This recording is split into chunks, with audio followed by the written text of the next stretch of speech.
आज की इस विचार गोष्ठी में उपस्थित सभी जयपुर के सम्माननीय नागरिक बंधुओं, मंच पर बैठे हुए आदरणीय श्री धूत जी, रोटरी क्लब के पूर्व प्रांतपाल महोदय, मैं आपके सामने भारत देश की आज की एक बहुत गंभीर विषय पर वार्ता करने की तैयारी में हूँ। और वो गंभीर विषय क्यों है? क्योंकि हमारे देश में पिछले 10-12 वर्षों से, या अभी कहें तो 15 वर्षों से, सरकार की ओर से बहुत बड़े पैमाने पर एक अभियान चलाया जा रहा है। वो है उदारीकरण, वैश्वीकरण, ग्लोबलाइजेशन, लिबरलाइजेशन। पिछले 10, 12, 15 वर्षों से जब से ये अभियान चल रहा है, इस अभियान को अगर मैं समझ पा रहा हूँ तो ये ना तो ग्लोबलाइजेशन है, ना तो लिबरलाइजेशन है। ये भारतीय समाज का अमेरिकनाइजेशन करने की कोशिश हो रही है। क्योंकि अगर ग्लोबलाइजेशन की हम बात करें और लिबरलाइजेशन की बात करें तो वो बात कुछ दूसरे तरह की होती है। जैसे हम कहते हैं कि दुनिया जो है ना सबके लिए खुली है। अगर दुनिया सबके लिए खुली है और बार बार एक मुहावरा इस्तेमाल होता है कि अब पूरा विश्व एक गांव हो गया है, कोई कहीं भी आ सकता है, कोई कहीं भी जा सकता है, तो इस दृष्टि से मैंने उदारीकरण, वैश्वीकरण को समझने की कोशिश की है कि क्या सच में विश्व एक गांव हो गया है। तो मेरे मन में जो प्रश्न आता है वो और जो हो रहा है वो दोनों को जब मैं देखने की कोशिश करता हूँ तो पता चलता है कि ऐसा तो कुछ भी नहीं हो रहा है। अगर हम ग्लोबलाइजेशन का सही अर्थ माने तो भारतीय मान्यता में और भारत की संस्कृति में, सभ्यता में वसुधैव कुटुंबकम कहा गया है कि सारी वसुधा, पूरी पृथ्वी हमारा एक परिवार है, कुटुंब है, जिसमें हर कोई स्वतंत्र है अपनी इच्छा से दूसरों की सीमाओं का सम्मान करते हुए कुछ करने के लिए। हमारी तो भारत की मान्यता कुछ इस तरह की है। लेकिन क्या दुनिया में वैश्वीकरण और उदारीकरण के नाम पर जो हो रहा है वो वैसा ही है? तो देखने में आता है कि हो ये रहा है कि अमेरिका और यूरोप की तरफ से दुनिया के गरीब देशों को जबरदस्ती दबाकर एक तरफा उनको अमेरिका और यूरोप की वस्तुओं का, सेवाओं का बाजार बनाने की तैयारी और कोशिश हो रही है। जब हम सही वैश्वीकरण की बात करते हैं तो उसका मतलब यह है कि जिसके पास जो कुछ है, कहते हैं ना कि दुनिया में अभी भारत में हमारे वर्तमान प्रधानमंत्री डॉक्टर मनमोहन सिंह इस वैश्वीकरण, उदारीकरण के बहुत बड़े पैरोकार हैं और बहुत बड़े समर्थक हैं। वो हमेशा एक तर्क देते हैं कि दुनिया में सभी लोगों को सस्ती और अच्छी वस्तुओं का खरीदने का और उपभोग करने का अधिकार है। तो ठीक है, किसी देश के पास बहुत अधिक मात्रा में सस्ती और अच्छी वस्तुएं हैं तो वो दूसरे देश में जाकर उनको बेचे। लेकिन इसके विपरीत अगर किसी देश के पास बहुत अच्छा और सस्ता श्रम है तो वो भी किसी दूसरे देश में जाकर बेचे। एक तरफ वस्तुएं हैं, एक तरफ श्रम है और एक तरफ पूंजी है। अगर किसी देश के पास बहुत सरप्लस में पूंजी है, बहुत अधिक मात्रा में पैसा है, जो पिछले 500-700 वर्षों में किसी ऐतिहासिक प्रक्रिया के तहत इकट्ठा हुआ है, जैसे यूरोप और अमेरिका में, तो वो तो स्वतंत्र हैं अपना पैसा लेकर कहीं भी जाने के लिए, कहीं भी लगाने के लिए, कहीं भी इन्वेस्ट करने के लिए, और सारे के सारे नियम, कायदे, कानून उसी हिसाब से बन रहे हैं।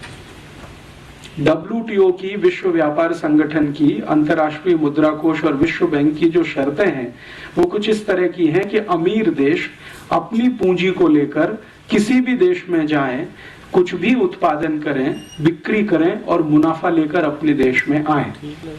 तो जब भी उनसे ये बात होती है कि भाई आप अपनी पूंजी लेकर दुनिया के अगर किसी भी देश में जा सकते हैं, तो जिन देशों के पास पूंजी नहीं है उनके पास दूसरी कोई चीज है तो वो उसे लेकर दूसरे किसी भी देश में जाने की उनको छूट होनी चाहिए। जैसे भारत के बारे में मैं बात करूं, अफ्रीका के बारे में बात करूं, एशिया के देशों के बारे में बात करूं, तो हमारे पास पूंजी अधिकता में नहीं है, क्योंकि एक ऐतिहासिक प्रक्रिया के तहत पिछले 500 साल में हमारी पूंजी को लूटा गया है। गुलाम बनाकर, कभी अंग्रेजों के द्वारा, कभी फ्रांसीसियों के द्वारा, कभी डच लोगों के द्वारा, कभी स्पेनिश लोगों के द्वारा समय समय पर हमारे देशों को, हमारे जैसे देशों को गुलाम बनाकर हमारी पूंजी को लूटा गया। तो हमारे पास तो सरप्लस में पूंजी नहीं है, लेकिन हमारे पास सरप्लस में श्रम है, लेबर है और स्किल्ड लेबर है। तो उदारीकरण में क्यों नहीं हमको इस बात की छूट होनी चाहिए कि हम हमारे अतिरिक्त श्रम को, अतिरिक्त लेबर को लेकर दुनिया के किसी भी देश में जाएं और उनको वहां हम काम पे लगाएं और उनके श्रम का जो मूल्य मिले वो भारत में लेके आएं। इसका अर्थ ये है कि हम हमारा दरवाजा अगर विदेशी पूंजी के लिए खोलते हैं तो अमेरिका और यूरोप के देशों के दरवाजे हमारे श्रमिकों के लिए क्यों ना खुले। भाई जिसके पास जो सरप्लस है वो अपना बेचे बाजार में। तो यूरोप और अमेरिका के पास वस्तुओं की अधिकता है और पूंजी की अधिकता है, क्योंकि वो मास प्रोडक्शन वाले लोग हैं। तो अपनी वस्तु और पूंजी को लेकर अगर वो हमारे यहाँ आना चाहते हैं तो हमारे पास श्रम की अधिकता है क्योंकि जनसंख्या बहुत है। चीन के पास श्रम की अधिकता है क्योंकि जनसंख्या बहुत है। तो हमारे मजदूरों को उन देशों में जाने की खुली छूट होनी चाहिए। अर्थात किसी भी देश में भारत के मजदूरों को जाने के लिए वीजा एप्लीकेशन क्यों होना चाहिए ग्लोबलाइजेशन में। जब उनकी पूंजी हमारे देश में आती है और बिना किसी रोक टोक के आती है तो हमारे श्रम को उनके देश में जाने के लिए रुकावट क्यों होनी चाहिए। अमेरिका और अमेरिका समर्थक देशों में वीजा के लिए रुकावट क्यों होनी चाहिए। भारत के नागरिकों को दूसरे देशों में जाने के लिए वीजा की आवश्यकता क्यों होनी चाहिए, क्योंकि हमारे पास श्रम है, उनके पास पूंजी है। दुनिया में दो ही चीजें होती हैं जो उत्पादन में मदद करती हैं, या तो पूंजी मदद करती है या श्रम मदद करता है। और पूंजी अकेले तो कुछ नहीं करती बिना श्रम के, बिना लेबर के पूंजी तो कुछ नहीं कर सकती, क्योंकि वो तो अपने आप में मृत वस्तु है, उसमें तो जान नहीं है, जीवित नहीं है। तो हमारे पास जो जीवित है वो हमारा श्रम है। तो हम हमारे नागरिकों को श्रमिक बनाकर करोड़ों की संख्या में अमेरिका क्यों ना भेज दें। मान लीजिए हमारे 20 करोड़ श्रमिक हैं, अमेरिका उनको ले ले। हमारे पास 50 करोड़ श्रमिक हैं, यूरोप के देश उनको ले लें। तब हम उनके देश की पूंजी ले लें तो बात बराबर बैठती है और तब हम उसको ग्लोबलाइजेशन कह सकते हैं कि भाई तुम्हारे पास कुछ अधिक है तो तुम दे रहे हो, हमारे पास कुछ अधिक है तो हम दे रहे हैं तुमको। ये लेन देन अगर बराबर के स्तर पर होता है तब तो कुछ ठीक बैठता है और उसको हम ग्लोबलाइजेशन कह सकते हैं। लेकिन अभी क्या हो रहा है, वास्तविकता ये है कि हमारे श्रमिक अमेरिका ना जा सकें, यूरोप के देशों में ना जा सकें, उसके लिए इतने कठोर वीजा के नियम बनाए गए हैं कि आप आसानी से वीजा ले ना सकें। भारत में हर साल 50 लाख से ज्यादा नागरिक अमेरिका के वीजा के लिए एप्लीकेशन देते हैं और उनमें से 45 लाख को एक ही बार में रिजेक्ट कर दिया जाता है। 5 लाख में से सिलेक्शन किया जाता है और उसमें से मुश्किल से 1-8 लाख को या उससे भी कम 70-80 हजार को वीजा दिया जाता है।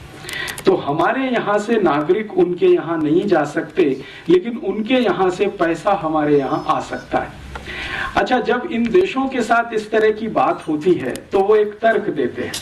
वो ये कहते हैं कि अगर हम भारत और भारत जैसे विकासशील देशों के श्रमिकों के लिए अपने दरवाजे खोल दें तो हमारे देश में तो ओवर पॉपुलेशन हो जाएगा। लेकिन उनकी ये बात सच नहीं है, ये बहुत बड़ा झूठ है, क्योंकि वो देश बहुत कम पॉपुलेशन वाले हैं पहले से ही। तो इसलिए ओवर पॉपुलेशन होने का कोई कारण वहां दिखाई नहीं देता। मैं आपको एक तुलनात्मक तरीके से समझाता हूं। भारत में 110 करोड़ लोग रहते हैं लगभग इस समय, और हमारा जो कुल क्षेत्रफल है उससे 2 गुना ज्यादा क्षेत्रफल अमेरिका के पास है। अमेरिका का क्षेत्रफल पूरे देश का हमारे भारत से लगभग 2 गुना ज्यादा है और अमेरिका में मात्र 30 करोड़ लोग रहते हैं। इसका मतलब यह है कि अमेरिका में अभी भी 30 करोड़ लोग और रह सकें, इसकी गुंजाइश है। तो क्यों नहीं अमेरिका की सरकार अपने सारे दरवाजे खोलकर दुनिया के देशों से कहती है कि तुम हमारी पूंजी लो और अपने श्रमिक हमें दो। तो भारत से 30 करोड़ श्रमिक हम अमेरिका भेज दें, हम भी थोड़े बैलेंस हो जाएं, वो भी थोड़े बैलेंस हो जाएं। लेकिन अमेरिका 30 करोड़ तो छोड़ दो, 3000 लेने को तैयार नहीं है। अमेरिका से भी ज्यादा क्षेत्रफल कनाडा देश का है। कनाडा का क्षेत्रफल तो अमेरिका से भी ज्यादा है। भारत से तो लगभग 3 गुने से ज्यादा है कनाडा, और आबादी उनकी बहुत कम है। आप जानते हैं कि कनाडा की कुल आबादी 3 करोड़ से भी कम है। तो 3 करोड़ की आबादी है और भारत से 3 गुना क्षेत्रफल है। हम भारत के 110 करोड़ लोग जितने क्षेत्रफल में रहते हैं, कनाडा में 330 करोड़ लोग रह सकते हैं। तो क्यों नहीं कनाडा की सरकार अपने सारे दरवाजे खोलकर भारत और भारत जैसे श्रमिकों को क्यों नहीं आमंत्रित करती। कनाडा के आगे चलें, ऑस्ट्रेलिया की बात करें। ऑस्ट्रेलिया का क्षेत्रफल भी भारत से 2.5 गुना ज्यादा है, और ऑस्ट्रेलिया की कुल आबादी मात्र 2 करोड़ है और हमारी कुल आबादी 110 करोड़ है। माने जितनी क्षेत्रफल में 110 करोड़ लोग रहते हैं, उतने क्षेत्रफल में ऑस्ट्रेलिया में 250 करोड़ लोग रह सकते हैं। तो ऑस्ट्रेलिया की सरकार अपने दरवाजे क्यों नहीं खोलती भारत के सभी श्रमिकों के लिए कि आप आओ, हमारे यहाँ बस जाओ, क्योंकि हमारे पास बहुत बड़ा क्षेत्रफल है, संसाधन भी बहुत है। क्योंकि ऑस्ट्रेलिया की पूंजी भारत में आ रही है, तो भारत का अतिरिक्त श्रम ऑस्ट्रेलिया जा रहा है, ग्लोबलाइजेशन हो रहा है। और एक उदाहरण देता हूं, ऑस्ट्रेलिया के नजदीक में एक देश है न्यूजीलैंड, उसका भी क्षेत्रफल भारत से ज्यादा है, और सौभाग्य दुर्भाग्य जो भी है, वहां रहने वाले लगभग 1 करोड़ के आसपास है, 1.25 करोड़ है।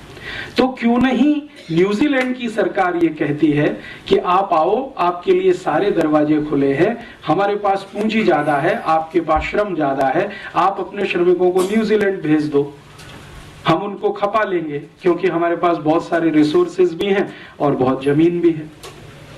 और ये जो न्यूजीलैंड है, ऑस्ट्रेलिया है, कनाडा है, ऐसे दुनिया में 145 देश हैं जिनकी जनसंख्या 1 करोड़ के आसपास है। और ये 145 देश 1-1 करोड़ के आसपास की जनसंख्या में रहते हैं। और भारत और चीन जैसे जो देश, 2 देश जहां की कुल जनसंख्या लगभग 250 करोड़ के आसपास है, वो इनसे कम क्षेत्रफल में रहते हैं। तो चीन और भारत के पास श्रम बहुत है, एशिया के पास श्रम बहुत है। तो एशिया के श्रमिकों के लिए यूरोप और अमेरिका के दरवाजे खुले, तो हम उनकी पूंजी के लिए अपना दरवाजा खोलें, तब तो बात बनती है ग्लोबलाइजेशन, उदारीकरण, वैश्वीकरण, जिसको हम ईमानदारी से कहें। लेकिन अभी क्या हो रहा है? अभी ऐसा नहीं हो रहा है। अभी जो हो रहा है पिछले 12-15 वर्षों से, वो ये कि भारत के श्रमिक और चीन के श्रमिक, बांग्लादेश के श्रमिक या पाकिस्तान के श्रमिक यूरोप के देशों में घुस नहीं सकते। इतने कठोर वीजा के कानून पिछले 10-12 वर्षों में बनाए गए। और ना सिर्फ कठोर कानून बनाए गए हैं, बल्कि बेईमानी भी शुरू की गई है। बेईमानी क्या शुरू की गई है? मैंने आपसे कहा कि 50 लाख हिंदुस्तानी हर साल अमेरिका के लिए वीजा एप्लीकेशन देते हैं, उनमें से 45 लाख को तो रिजेक्ट कर दिया जाता है। लेकिन आप जानते हैं कि वीजा एप्लीकेशन करते समय फीस देनी पड़ती है, और औसतन फीस अगर आप $500 मान लें, क्योंकि अलग अलग कैटेगरी के वीजा हैं और अलग अलग तरह की फीस है, तो हम सामान्य रूप से माने कि $500 की फीस एक एप्लीकेशन के साथ हमको देनी है, तो 50 लाख एप्लीकेशन में $500 का मल्टीप्लिकेशन कर लें। तो आप कल्पना करें कि हम हजारों, लाखों, करोड़ों डॉलर वीजा एप्लीकेशन फीस के साथ दे रहे हैं। तो जब वीजा हमारा रिजेक्ट किया जा रहा है, तो ईमानदारी के साथ हमारी फीस वापस होनी चाहिए। लेकिन अमेरिका की कोई भी एम्बेसी हमारी वीजा फीस को वापस नहीं करती है। इसका मतलब यह है कि अमेरिका की सभी एम्बेसियां पूरी बेईमानी के साथ इस देश को लूटने में लगी हुई। ईमानदारी तो यह है कि अगर आप हमारा वीजा नहीं दे सकते तो फीस वापस कर दो और कह दो कि भाई आप अमेरिका जाने के लायक नहीं है। लेकिन हमारी फीस भी नहीं देते, पैसा भी रख लेते हैं, अपमान करके हमको एम्बेसी से निकाल भी दिया जाता है, फिर भी हम वहां लाइन लगा के खड़े रहते हैं। मैंने बहुत दुखद दृश्य मेरी आंखों से बार बार देखा है। दिल्ली, मुंबई, कलकत्ता, मद्रास में भारत के लोग गुलामों की तरह से अमेरिका एम्बेसी में वीजा के लिए लाइन लगाते हैं, जैसे भेड़ बकरियां लाइन लगाती हैं, और उनके साथ इतनी बदतमीजी और इतने अपमान का व्यवहार किया जाता है कि वो सुसाइड कर लेना वहां ज्यादा सम्मानजनक होता है। हर क्षण अपमान करते हैं। आपको इंटरव्यू के लिए बुलाया जाएगा और बहुत ही बदतमीजी के साथ आपसे सवाल किए जाएंगे। और सिर्फ इतना ही अपमान नहीं करते हैं, आप गलती से वीजा पा गए और अमेरिका के हवाई अड्डे पर पहुंच गए तो आपके कपड़े उतार सकते हैं, और पूरे के पूरे उतार सकते हैं। और ये कोई साधारण आदमी के साथ होता हो तो हम चलो मान लेते हैं, लेकिन ये हमारे रक्षा मंत्रियों के साथ होता है, मुख्यमंत्रियों के साथ होता है। अभी थोड़े दिन पहले आप जानते हैं कि इस भारत देश के मध्य प्रदेश के मुख्यमंत्री श्री बाबूलाल गौर अमेरिका प्रवास पे गए और हवाई अड्डे पर सारे कपड़े उतरवा लिए। और श्री बाबूलाल गौर कहते हैं खुद कि मैं सिर्फ अंडरवियर पहने हुए था, बाकी सब उतारना पड़ा। इसी तरह से हमारे देश के एक बहुत बड़े समाजवादी नेता जॉर्ज फर्नांडीज जब भारत के रक्षा मंत्री की हैसियत से अमेरिका गए तो उनके सारे कपड़े उतार दिए, सिर्फ अंडरवियर पहने रह गए। तो भारत के रक्षा मंत्री का, भारत के मुख्यमंत्री का किसी भी हवाई अड्डे पर कपड़े का उतार दिया जाना, ये इस बात को बताता है कि उनकी जो मानसिकता है हमारे प्रति गुलामी वाली, वो अभी गई नहीं है। वो हमको अभी भी गुलाम मानते हैं। तो फिर ग्लोबलाइजेशन कैसे हो सकता है? जो भी कुछ हो रहा है वो अमेरिकनाइजेशन ही हो रहा है।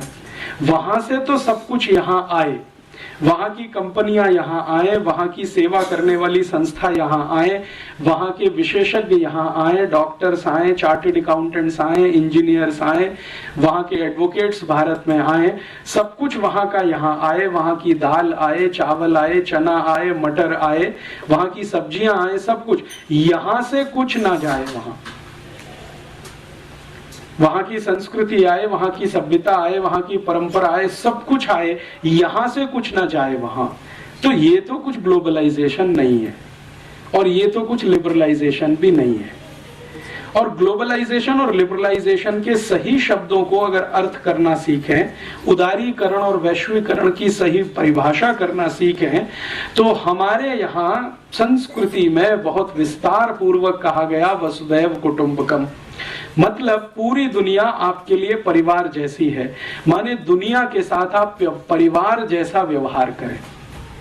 तो परिवार में जिस तरह का व्यवहार होता है वैसा आप दुनिया के साथ करें। ये भारतीयता और भारतीय परंपरा या भारतीय मान्यता में है। लेकिन वो व्यवहार कैसे करें?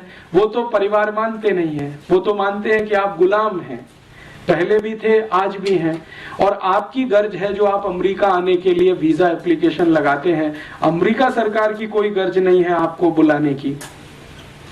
तो ये तो एक तरफा मामला है, ये तो दो तरफा है नहीं। तो एक तरफा मामले में तो ना तो लिबरलाइजेशन होता है, उदारीकरण होता है, ना तो वैश्वीकरण होता है। उसमें जो होता है वो करण वो होता है जिस देश से सब कुछ आ रहा है और यहां से कुछ नहीं जा पा रहा है। यहां से कुछ भी हम भेजें, जैसे हम अंगूर भेजें, आम भेजें, टमाटर भेजें, गाजर भेजें, मूली भेजें, तो वहां से रिजेक्ट हो जाता है। और वो आरोप ये लगाते हैं कि आपने इसमें बहुत यूरिया, बहुत डीएपी, बहुत सुपर फॉस्फेट मिला दिया, बहुत सारा पेस्टिसाइड मिला दिया, अब ये जहर हो गया है, तो भारत का तो हम ये नहीं ले सकते। लेकिन वहां का कोई भी जहर यहाँ बिक सकता है। पेप्सी कोला बिक सकता है, कोका कोला बिक सकता है, पिज्जा बिक सकता है, बर्गर बिक सकता है, हॉट डॉग, कोल्ड डॉग बिक सकता है। हमारे देश की कई वैज्ञानिक संस्थाओं ने पेप्सी कोक को जहर घोषित किया है, फिर भी बिक सकता है। तो वहां का कुछ भी बिके। यहाँ का अंगूर भी अमेरिका में ना बिक सके, आम भी ना बिक सके, गाजर, टमाटर, मूली भी ना बिक सके। तो ये सारा मामला जो है ना तो वैश्वीकरण का है, ना उदारीकरण का है, ये सारा अमरीकीकरण का है। और इस अमरीकीकरण को हमारे देश के वर्तमान प्रधानमंत्री ने और हमारे देश के वर्तमान वित्त मंत्री ने, दोनों ने अलग अलग समय पर बिल्कुल ठप्पा लगा के सिद्ध कर दिया कि हम जो कर रहे हैं वो वास्तव में भारत का गुलामीकरण ही है। मैं आपको इसका एक ठोस उदाहरण देता हूं। हमारे वर्तमान प्रधानमंत्री डॉक्टर मनमोहन सिंह 8 जुलाई 2005 को लंदन गए। लंदन में एक बड़ी विश्वविद्यालय है, उसको ऑक्सफोर्ड कहते हैं। हमारे वर्तमान प्रधानमंत्री ऑक्सफोर्ड में पढ़े हैं, ऐसा वो बड़े गर्व से कहते हैं। ठीक है, अब वो जो ऑक्सफोर्ड ने उनको एक डॉक्टरेट का डिग्री दिया, एक तो वो पहले ले चुके हैं पीएचडी करते हुए, अभी एक दूसरा डॉक्टरेट उनको दिया ऑक्सफोर्ड विश्वविद्यालय ने सम्मान के रूप में। तो उस डिग्री को लेने के लिए वो गए और वहां जो कार्यक्रम था ऑक्सफोर्ड यूनिवर्सिटी में, उसमें उनके साथ मंच पर ब्रिटेन की महारानी भी थी, ब्रिटेन के प्रधानमंत्री भी थे टोनी ब्लेयर, और ब्रिटेन की सरकार के कुछ महत्वपूर्ण अधिकारी भी थे। महारानी का, जैसा आप जानते हैं, ब्रिटेन में आज भी राजा के जैसा ही रुतबा है। उनका जो कुर्सी होता है वो सबसे ऊंचा बनाया जाता है, बाकी सबका कुर्सी उससे नीचा रहता है। तो मनमोहन सिंह और टोनी ब्लेयर का कुर्सी नीचा था, रानी का कुर्सी ऊंचा था, तो थोड़े ऊंचाई के पोडियम पर वो बैठी हुई थी, पेडेस्ट्रल पे। मनमोहन सिंह साहब ने 44 मिनट वहां भाषण दिया और उसकी रिकॉर्डिंग बीबीसी ने किया, और बीबीसी ने ब्रिटेन में तो उसको डायरेक्ट टेलीकास्ट किया, लेकिन थोड़े दिन के बाद हिंदुस्तान में भी हमें वो देखने को मिल गया। 2-3 दिन के बाद उन्होंने यहां भी दिखा दिया। वो भाषण मैंने देखा तो मैं तो दंग रह गया। मनमोहन सिंह ने अपने 44 मिनट के पूरे भाषण में जो कुछ कहा वो किसी भी स्वाभिमानी भारतीय के लिए शर्म से डूब मरने जैसा है। उन्होंने कहा कि हम भारतवासियों से तो बहुत बड़ी गलती हो गई जो हमने अंग्रेजों को भगा दिया अपने देश में से। ये उनका ऑक्सफोर्ड यूनिवर्सिटी में भारत के प्रधानमंत्री के रूप में वक्तव्य है कि हमसे तो बहुत बड़ी गलती हो गई जो हमने अंग्रेजों को भगा दिया। तो क्यों हो गई ये गलती? तो वो कह रहे हैं कि अंग्रेजों की सभ्यता ने तो हमको बहुत कुछ सिखाया है, अंग्रेजों की संस्कृति से तो हमको बहुत कुछ सीखने को मिला है, अंग्रेजी शिक्षा से तो हमें बहुत कुछ लाभ हुआ है, अंग्रेजी विज्ञान और तकनीकी ने तो हमें बहुत ऊंचा उठाया है। हम तो भारतवासी अंग्रेजों के आने के पहले अंधकार युग में रहते थे, अंग्रेजों ने हमको प्रकाश में लाया। तो इसलिए अंग्रेजों की सभ्यता, उनकी संस्कृति, उनकी परंपरा, उनकी भाषा, उनका रहन सहन, और उसके भी आगे जाकर उन्होंने कहा कि अंग्रेजों की न्याय व्यवस्था न होती तो हमको तो मालूम नहीं था न्याय कैसा होता है। जो अंग्रेजों की अंग्रेजी नहीं होती तो हम तो दुनिया के ज्ञान से बिल्कुल वंचित थे, हमको तो ज्ञान भी नहीं होता। इतनी बातें 44 मिनट में वो बोल गए। उनका जो पहला ही वाक्य है, अगर हम उसको ठीक से समझने की कोशिश करें कि हमसे तो गलती हो गई जो हमने अंग्रेजों को भगा दिया, इसका सीधा सा मतलब ये है कि अंग्रेजों को भगाने वाले जितने भी भारतीय थे वो सब मनमोहन सिंह की नजर में गलत हैं। अर्थात महात्मा गांधी गलत हैं, भगत सिंह गलत हैं, ऊधम सिंह गलत हैं, चंद्रशेखर आजाद गलत हैं, तात्या टोपे गलत हैं, झांसी की रानी गलत है, कित्तूर चिन्नम्मा गलत है। भारत में 6,40,000 क्रांतिकारी थे जिन्होंने अंग्रेजों को भगाने के लिए अपना बलिदान किया। उन सबका अपमान मनमोहन सिंह ने एक वाक्य में कर दिया कि हमसे तो गलती हो गई जो हमने अंग्रेजों को भगा दिया। नहीं भगाते तो शायद और अच्छा होता भारत, जो आज का भारत है ये और अच्छा होता। और अच्छा होता माने मनमोहन सिंह की नजरों में भारत और 1947 से 2005 तक अंग्रेजों का ही गुलाम रहता, हमारी नजरों में गुलाम रहता। मनमोहन सिंह की नजरों में विकास करता हुआ एक देश होता, क्योंकि विकास करना तो हमने अंग्रेजों से ही सीखा। ये मनमोहन सिंह की पक्की मान्यता है। ये उसको वो ऐतिहासिक संदर्भ में तो नहीं, लेकिन अर्थशास्त्र के रूप में वो सिद्ध करते हैं अपने सभी व्याख्यानों में, लिखते भी हैं, बोलते भी हैं, करते भी हैं। अभी भारत में शायद मनमोहन सिंह से ज्यादा अंग्रेजियत वाला दूसरा कोई व्यक्ति मिलेगा जिसको आप टॉर्च लेके ढूंढो जो इतना पक्का अंग्रेज होगा। अंग्रेज भी सोचेंगे तो अपने पर शर्म करेंगे कि हमसे ज्यादा पक्का अंग्रेज तो ये है। जो भारत का प्रधानमंत्री रहते हुए ये सब करता है। अच्छा, 44 मिनट का भाषण बोल देने के बाद जब उनको डिग्री दी गई तो उसके एक कदम आगे जाकर उन्होंने क्या किया, मैंने आपको कहा ना कि विक्टोरिया जो उनकी रानी है वो बैठी हुई थी, उसका मंच थोड़ा ऊंचा था, तो मनमोहन सिंह उसके पास गए, लिटरली घुटनों के बल उसके सामने बैठे और वो कागज हाथ में लिए हुए। जैसे हम किसी भगवान के सामने घुटने में बैठकर वो जो प्रणाम करते हैं ना, मनमोहन सिंह ने ठीक उसी अदा में, स्टाइल में विक्टोरिया को प्रणाम किया, घुटनों पे बैठकर, आगे झुककर। इतनी गुलामी अभी तक भारत में है प्रधानमंत्री स्तर के नेता में। अगले दिन लंदन के बहुत सारे अखबारों में बहुत कुछ छपा और एक अखबार ने तो सीमा तोड़कर लिखा कि अभी हमें सोचना पड़ेगा कि भारत आजाद हो गया है हमारी गुलामी से। एक अखबार ने लिखा कि अगर मनमोहन सिंह एक व्यक्ति के रूप में इंग्लैंड आए, लंदन आए और उनको कोई डॉक्टरेट दी जाए और उसको वो स्वीकार करें और रानी के चरणों में बैठकर प्रणाम करें तो वो सामान्य है, सामान्य व्यक्ति के रूप में। लेकिन भारत के प्रधानमंत्री के रूप में अगर वो आए हैं और इस तरह का व्यवहार करते हैं तो हमें ये सोचना पड़ेगा कि भारत स्वतंत्र हो गया है। ये जो मानसिकता है, ये मनमोहन सिंह तो मैंने एक निमित्त रूप में नाम लिया है, आपको समझ में आ जाए जल्दी, क्योंकि ये तत्काल की घटना है। लेकिन ये घटना सिर्फ एक मनमोहन सिंह के साथ नहीं है, ये भारत के उन सभी नेताओं के साथ है जो पश्चिम को, विशेष रूप से यूरोप को अपना दिशा निर्देशक मानते हैं, निर्देशक मानते हैं और मानते हैं कि जो कुछ अच्छा होगा वो पश्चिम से ही होगा, यूरोप से ही होगा, अमेरिका से ही होगा। इस तरह की बात जो मनमोहन सिंह ने अभी की है, ये कोई असामान्य नहीं है भारत में, क्योंकि पिछले आजादी के लगभग 60 वर्षों में कई प्रधानमंत्रियों के मुंह से हमने इस तरह की बातें सुनी हैं। हमारे पहले प्रधानमंत्री पंडित जवाहरलाल नेहरू तो बार बार संसद में कह रहे हैं कि भारत को यूरोप जैसा बनाना है, उसके लिए जो करना पड़े हम करेंगे, बनाना है यूरोप के जैसा।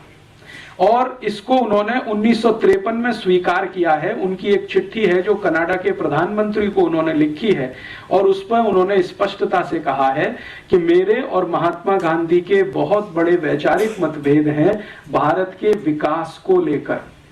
गांधी जी चाहते रहे हैं कि भारत स्वदेशी और स्वावलंबन के रास्ते पर जाए, मैं चाहता हूं कि भारत यूरोप जैसा बने। इसमें हमारे उनके बहुत मतभेद हैं, वो कनाडा के प्रधानमंत्री को कह रहे हैं। और इतना ही नहीं, आगे पत्र में तो वो वहां तक कह गए हैं कि मुझे ऐसा लगता है कि महात्मा गांधी का दिमाग खराब हो गया। ये शब्द हैं जो पंडित नेहरू ने लिखे हैं गांधी जी के प्रति।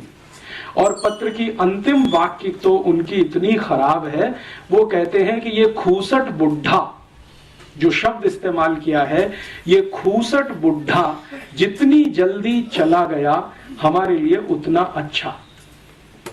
माने नेहरू जी को इस बात का कोई गम नहीं है कि गांधी जी जल्दी चले गए, 1948 में ही मर गए। वो पत्र की फोटोकॉपी मैंने बहुत संभाल के रखी हुई है। कनाडा के प्रधानमंत्री को भारत के प्रधानमंत्री द्वारा लिखा गया पत्र 1953 में 22 जुलाई की तारीख है। कनाडा के प्रधानमंत्री ने गलती से कहें या जानबूझकर कहें, उस पत्र को अपनी ऑटोबायोग्राफी में अभी छाप दिया है और वो थोड़े दिन में भारत में किताब बन के आएगा तो उस पर बवाल होने वाला है और जवाब देना पड़ेगा। तो नेहरू जी खुद मानते हैं कि मेरे गांधी जी से मतभेद है विकास के सवाल पर। और बाद में नेहरू जी का जो भारत की संसद में अलग अलग समय पर दिए गए वक्तव्य हैं, जैसे उन्होंने एक बार बहुत लंबा भाषण दिया है भारत की संसद में गाय के वध को रोकने के प्रश्न पर, गोवध रोकने के प्रश्न पर। तब लंबे भाषण में उन्होंने कहा है कि आजादी के पूर्व मैंने कहा था कि गाय हत्या बंद होनी चाहिए, लेकिन जरूरी नहीं है कि आजादी के बाद वो हो ही जानी चाहिए। और वो कहते हैं कि मैं संसद के सभी सांसदों को विनम्रता पूर्वक अपील करता हूं कि ये गोवध को रोकने के लिए जो कानून बनने जा रहा है इसको वो पास ना होने दें। अगर ये पास हुआ तो मुझे इस्तीफा देना पड़ेगा। गाय की रक्षा हो, इसमें आप क्यों परेशान हैं? तो नेहरू जी कहते हैं कि ये विश्व के लोग हंसेंगे हमारे ऊपर, दुनिया हंसेगी कि हम गाय बचाने में लगे हुए हैं। दुनिया हंसेगी माने यूरोप हंसेगा हमारे ऊपर कि हम गाय बचाने में लगे हुए, क्योंकि यूरोप में तो गाय को काट के ही खाया जाता है। दूध के लिए गाय को यूरोप में पाला नहीं जाता है। ये ठीक है कि वो दूध दे देती है तो वो बाई प्रोडक्ट है, लेकिन मुख्य तो गाय का मांस है। तो दुनिया के यूरोप और अमेरिका के लोग तो हंसेंगे, और हमको तो यूरोप जैसा ही होना है, तो गोहत्या क्यों बंद होनी चाहिए भारत में? तो ये एक विचार है। ये मैंने तुलना इसलिए की है कि ये मनमोहन सिंह महोदय ने जो कुछ बोल दिया है वो कोई आश्चर्य की बात नहीं है, क्योंकि भारत में पिछले 60 साल से ये बोला जा रहा है। अगर नेहरू जी ये बोल सकते हैं तो मनमोहन सिंह के बोलने में क्या तकलीफ है? और आप कहेंगे जी ये नेहरू जी और मनमोहन सिंह तक सीमित है, तो ये ऐसा नहीं है। भारत में पिछले 60 वर्षों में जो प्रधानमंत्री हुए हैं उनमें से 2-3 को छोड़कर लगभग सभी इसी विचार के हैं, मानसिकता के हैं। और प्रधानमंत्री से भी ज्यादा पिछले 60 वर्षों में भारत की योजना बनाने वाले जो बड़े अर्थशास्त्री हुए हैं या योजना आयोग के अध्यक्ष उपाध्यक्ष रहे हैं, वो तो इससे भी ज्यादा बड़ी मानसिकता वाले हैं। जैसे वर्तमान में योजना आयोग के अध्यक्ष तो हमेशा प्रधानमंत्री होते हैं, लेकिन मुख्य काम उपाध्यक्ष करता है। तो मोंटेक सिंह अहलूवालिया इस समय उपाध्यक्ष हैं। वो कहते हैं कि नेहरू जी जितनी तीव्रता से भारत को यूरोप बना सकते थे, उससे ज्यादा मैं चाहता हूं कि और ज्यादा तेजी से भारत यूरोप बने। तो वर्तमान में भारत के योजना आयोग के उपाध्यक्ष हों या प्रधानमंत्री हों या प्रधानमंत्री के मंत्रिमंडल में चिदंबरम जो वित्त मंत्री हैं, ये तो 1996 में जब लंदन थे 24 अक्टूबर को, तो इन्होंने इंग्लैंड की बहुत सारी कंपनियों के अधिकारियों के सामने कहा था, वो रिकॉर्ड पर है, कि हमने 400 साल पहले अंग्रेजों को बुलाया और ईस्ट इंडिया कंपनी के लिए दरवाजा खोला। तो अब फिर से हम दरवाजा खोलना चाहते हैं, आप आइए और भारत को लेके जाइए, हम प्लेट में रख के भेंट करते हैं आपको। तो इस तरह की जो मानसिकता है, इसमें व्यक्ति महत्व का नहीं है, विचार महत्व का है। वो मनमोहन सिंह ये कहते हैं, चिदंबरम ये कहते हैं, मोंटेक सिंह अहलूवालिया ये कहें, या कभी पंडित जवाहरलाल नेहरू ये कहें, या कभी कोई XYZ और कहे, व्यक्ति का महत्व इसमें नहीं है। विचार क्या है वो समझने की है। और विचार बहुत ताकत के साथ भारत के सत्ता वर्ग में ये बैठा हुआ है कि यूरोप जैसा ही होना अंतिम लक्ष्य है हमारा, अमेरिका जैसा ही होना अंतिम लक्ष्य है हमारा। मेरे मन में पिछले 10, 12, 15 वर्षों से ये विषय बहुत तेजी से घूमता रहा है कि अगर हमारी सत्ता व्यवस्था और प्रतिष्ठान के मन में ये पक्का बैठ गया है कि भारत को यूरोप और अमेरिका जैसा ही होना है, तो समझ लें कि यूरोप और अमेरिका क्या है। क्योंकि आप जब किसी के जैसा होना चाहते हैं और बिना समझ के होएंगे तो शायद इसमें कष्ट ज्यादा आएगा, समझ के साथ होएंगे तो शायद बेहतर हो जाएगा। तो मैंने सोचना शुरू किया कि जिस यूरोप और अमेरिका जैसा होना नेहरू जी चाहते रहे हैं, आज के मनमोहन सिंह चाहते हैं, मोंटेक सिंह अहलूवालिया चाहते हैं, या ऐसे और भी बहुत सारे राजनेता होंगे जो भारत की संसद में अलग अलग समय पर बोलते रहे हैं, अनेक अनेक दूसरी पार्टियों में हैं। बीजेपी में ऐसे कई नेता हैं जो भारत को अंग्रेज और यूरोप जैसा ही देखना चाहते हैं अपने तरीके से। कांग्रेस में ऐसे बहुत हैं, और अब जनता दल में भी ऐसे बहुत हैं, समाजवादी पार्टी में भी बहुत हैं, और अब तो कम्युनिस्टों के बीच में भी एक ही लॉबी है, वो ये कहती है कि भारत को होना तो यूरोप और अमेरिका की ही तरह से है, लेकिन मार्क्सवाद के रास्ते पर, साम्यवाद के रास्ते पर होना तो आपको वैसा ही है, लेकिन मार्क्सिज्म से होकर, साम्यवाद से होकर आप वहां तक जाइए। और दूसरी जो लॉबी है वो ये कहती है कि कैपिटलिज्म के रास्ते से वहां तक जाइए। तो या तो आपको पूंजीवाद से होते हुए यूरोप और अमेरिका तक जाना है, या मार्क्सवाद से होते हुए यूरोप और अमेरिका तक जाना है। लक्ष्य वही है, रास्ते अलग अलग हैं। तो ऐसी परिस्थिति में मेरे मन में एक विचार आया कि ये गांधी जी क्या कहते हैं यूरोप और अमेरिका के बारे में, जिसको नेहरू जी खूसट बुड्ढा कहते हैं। गांधी जी के मन में क्या है? तो गांधी जी की लिखी हुई सबसे पहली एक किताब मैंने पढ़ी जो उन्होंने 1909 में लिखी थी, हिंद स्वराज। बहुत पतली सी पुस्तक है और मेरी विनम्र प्रार्थना है आप सब पढ़ें तो बहुत अच्छा है, तो उनके बारे में बहुत सारी जो गलतफहमियां समाज में है वो दूर हो जाए शायद। उस पुस्तक में गांधी जी लिख रहे हैं कि ये यूरोप और अमेरिका की जो सभ्यता है ये तो बिल्कुल शैतानी सभ्यता है। शैतान शब्द उन्होंने इस्तेमाल किया है और गांधी जी के सामने बहुत बार उस पुस्तक को रखकर पंडित नेहरू ने और भारत के कई नेताओं ने आपत्ति उठाई है कि आपने इतना कड़ा शब्द क्यों लिखा है कि ये शैतानी सभ्यता है। तो गांधी जी कहते हैं कि मैंने ये बहुत समझ बूझकर लिखा है, भावनात्मक आवेश में आकर नहीं लिखा है। मैंने इस यूरोप और अमेरिका की सभ्यता को समझने में अपने जीवन के उस दिन से, जिस दिन से मैं लंदन आया, गांधी जी जब लंदन गए हैं पढ़ाई करने के लिए और वापस आए हैं, तो वो कह रहे हैं कि इस पूरे समय को मैंने इस सभ्यता को समझने में ही लगाया है और मेरी जो समझ बनी है इस सभ्यता के बारे में वो ऐसी ही है कि ये शैतानी सभ्यता है। भारत में कभी किसी पुराने काल में कोई राक्षसी सभ्यता होती होगी, ये उससे भी नीचे गिरी हुई है। इतने कड़े शब्दों में वो कह रहे हैं। इससे भी ज्यादा कड़े शब्दों में गांधी जी ने एक और टिप्पणी की है जो दर्ज है, जिसको उन्होंने आज तक वापस नहीं लिया अपने मरने के पहले तक। वो टिप्पणी ये है, वो ये कह रहे हैं कि ये जो पार्लियामेंट्री डेमोक्रेसी है, संसदीय लोकतंत्र जो हमने इंग्लैंड से उधार ले लिया है या इंग्लैंड ने जबरदस्ती हमारे ऊपर थोप दिया है, ये तो किसी वैश्यावृत्ति से भी नीचे गिरा हुआ है। गांधी जी कहते हैं कि वैश्यावृत्ति करना संसदीय लोकतंत्र में जाने से बेहतर है। इतने कड़े शब्द हैं उनके। और भारत की संसद उस समय बन रही है जब गांधी जी आए हैं, 1914 में भारत आए हैं, तो संसद का ये निर्माण कार्य चल रहा है जो वर्तमान में आपको दिखाई देता है और 1925 में ये संसद बनकर पूरी हुई है और इसमें से बैठकें होना शुरू हुई हैं। तो गांधी जी कहते हैं कि ये तो हमने एक बांझ को खड़ा कर दिया है जिसमें फर्टिलिटी नहीं है। तो गांधी जी को कोई पूछ रहा है कि आप ऐसा क्यों बोल रहे हैं, तो उन्होंने कहा कि इस संसद में से जिसको हमने खड़ा कर दिया है ढांचा, भारत के लिए कुछ भी शुभ निकलेगा नहीं, इसमें से जो निकलेगा वो अशुभ ही होगा। और ये बात गांधी जी जो 1914-15 में कह गए हैं, सन 2005 में सिद्ध हो गई है। अब इसमें सिद्ध होने के लिए और बहुत प्रतीक्षा करने की जरूरत नहीं है कि इसमें से कुछ निकलेगा नहीं। प्रोस्टिट्यूशन बोल दिया संसदीय लोकतंत्र को और यूरोपियन अमेरिकन सिविलाइजेशन को बोल दिया कि ये शैतानी सभ्यता है। शैतान की सभ्यता, राक्षसों की सभ्यता भी इससे कुछ अच्छी हो सकती है, ये उससे भी गिरी हुई है। गांधी जी की यही एक पुस्तक पढ़कर मेरे मन में तीव्र जिज्ञासा पैदा हुई कि गांधी जी ने जिस यूरोपीय सभ्यता के बारे में ये शब्द इस्तेमाल किया और जिसको उन्होंने समझ लिया 14-15 साल में, इसको हम भी समझें। तो पहले मैं ढूंढता रहा कि गांधी जी ने यूरोपियन सभ्यता के बारे में कहां कहां क्या क्या लिखा है, लेकिन गांधी जी ने अपने एक पत्र में लिखा है।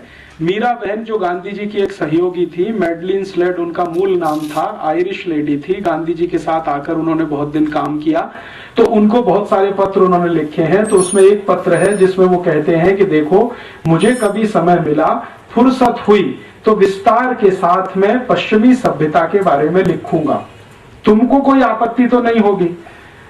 तो मीरा बहन कह रही है कि बापू, उस सभ्यता से परेशान होकर तो मैं आपके पास आई हूं, मुझे क्या आपत्ति होगी, मुझे तो खुशी होगी कि भारत के लोग उसको खुलकर देख और समझ लेंगे जो अंधे होकर उसके पीछे भाग रहे हैं, जिसको छोड़कर मैं आपके पास आई हूं। लेकिन ये पत्र ही रह गया। गांधी जी को शायद समय नहीं मिला, फुर्सत नहीं मिली और वो लिख नहीं पाए। यूरोपीय और पश्चिमी सभ्यता के बारे में ज्यादा वो कुछ कह नहीं पाए, सिर्फ संकेत भर कुछ उन्होंने कर दिए। बाद में मैंने ढूंढना शुरू किया कि गांधी जी के जो समकालीन है, दो को किसी ने कुछ लिखा हो यूरोपीय सभ्यता के बारे में। तो गांधी जी के जो समकालीन हैं और कुछ अच्छे लेखक इस देश में माने जाते हैं, उनमें से 2-3 ने कोशिश किया, लेकिन वो भी भरपूर तरीके से नहीं लिखा, संकेत मात्र है। जैसे एक जैनेन्द्र कुमार जैन बड़े हिंदी के लेखक हुए, गांधी जी से बहुत प्रभावित थे, पश्चिमी सभ्यता के बारे में उन्होंने कुछ लिखा है। अभी थोड़े दिन पहले हिंदी के एक बड़े लेखक का स्वर्गवास हुआ, श्री निर्मल वर्मा। उन्होंने थोड़ी कोशिश की है और पश्चिमी सभ्यता को गांधी जी की दृष्टि से देखने की, लिखने की, लेकिन श्री निर्मल वर्मा ने पश्चिमी सभ्यता के बारे में 2-3 फुटकर लेख लिखे हैं, कोई बड़ा पुस्तक नहीं लिख पाए। ऐसे हमारे देश में कुछ और भी हिंदी के लेखक हुए, कुछ कन्नड़ के हैं, तमिल तेलुगु में है। तेलुगु के एक बड़े लेखक हैं शास्त्री, वासुदेव शास्त्री करके, जो नारायण ये पीवी नरसिम्हा राव मंत्रिमंडल में कुछ समय तक उनके सलाहकार में थे। वो भी कुछ लिख कर गए हैं, लेकिन वैसा नहीं जैसा गांधी जी चाहते। मैंने बहुत ढूंढा भारत में, ज्यादा कुछ नहीं मिला। तो मैंने फिर सोचा कि अब कहां से लें। तो मेरे मन में आया कि जिन्होंने ये पश्चिम की सभ्यता बनाई है, उन्हीं से क्यों ना ले, डायरेक्ट उन्हीं से ले।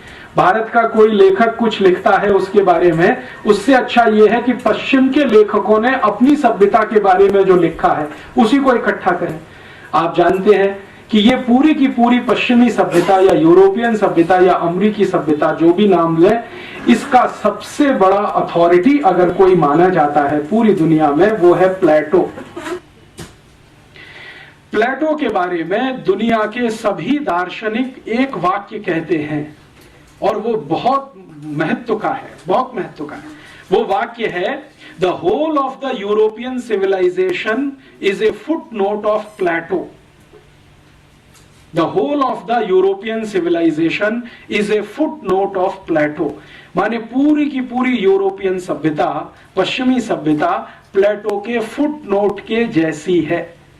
फुटनोट तो आप समझते हैं, किताब के नीचे जो कुछ आपने लिख दिया है। इसका मायने ये है कि प्लेटो यूरोपियन सिविलाइजेशन का सबसे बड़ा अथॉरिटी है।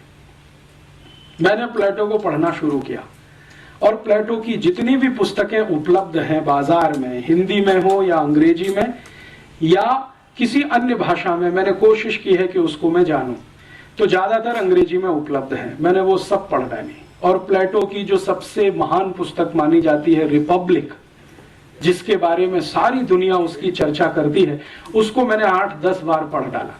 रिपब्लिक, प्लेटो खुद कहता है कि ये जो रिपब्लिक है वो मेरी सबसे अच्छी कृति है।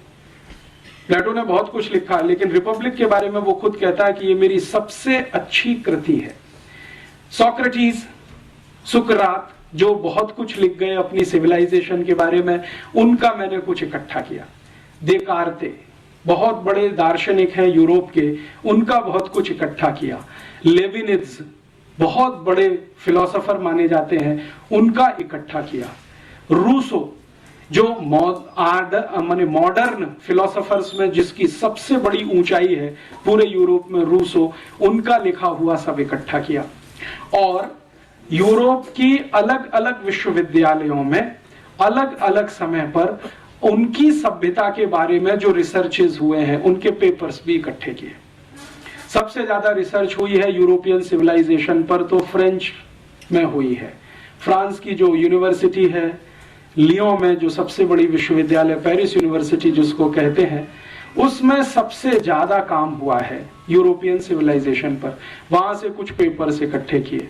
उसके बाद थोड़ा बहुत लंदन में हुआ है, ऑक्सफोर्ड में काम हुआ है, वहां से इकट्ठे किए। और अमेरिका में जो सबसे बड़ी यूनिवर्सिटी मानी जाती है हार्वर्ड, वहां से कुछ पेपर्स इकट्ठे किए। और इतने सारे पेपर्स इकट्ठा करके पिछले कई वर्षों से लगातार मैं पढ़ता रहा, समझता रहा, नोट्स लेता रहा और कुछ लिखता रहा। उन सबको समझकर और देखकर जो पता चला, तो बात बिल्कुल सही है जो गांधी जी बोल गए कि ये शैतानी सभ्यता है। गांधी जी जो बोल गए हैं, शायद वो कुछ कम बोल गए हैं।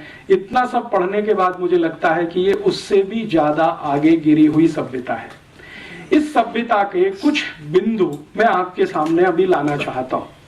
जिस यूरोपियन और अमेरिकन सिविलाइजेशन की तरफ हम अंधे होकर दौड़ रहे हैं, हमसे मतलब हमारी राज व्यवस्था, हमारी जो पॉलिटिकल इकोनॉमी है, वो अंधा होकर जो दौड़ रही है, और हमारे देश के जो राज्य चलाने वाले लोग हैं, उसको मैं समझना चाहता हूं कि इसमें बुराई क्या है और कुछ अच्छाई है तो वो भी दिखाई दे। तो उस दृष्टि से मैंने थोड़ा तटस्थ होकर उनके यहाँ से कुछ इकट्ठा किया है।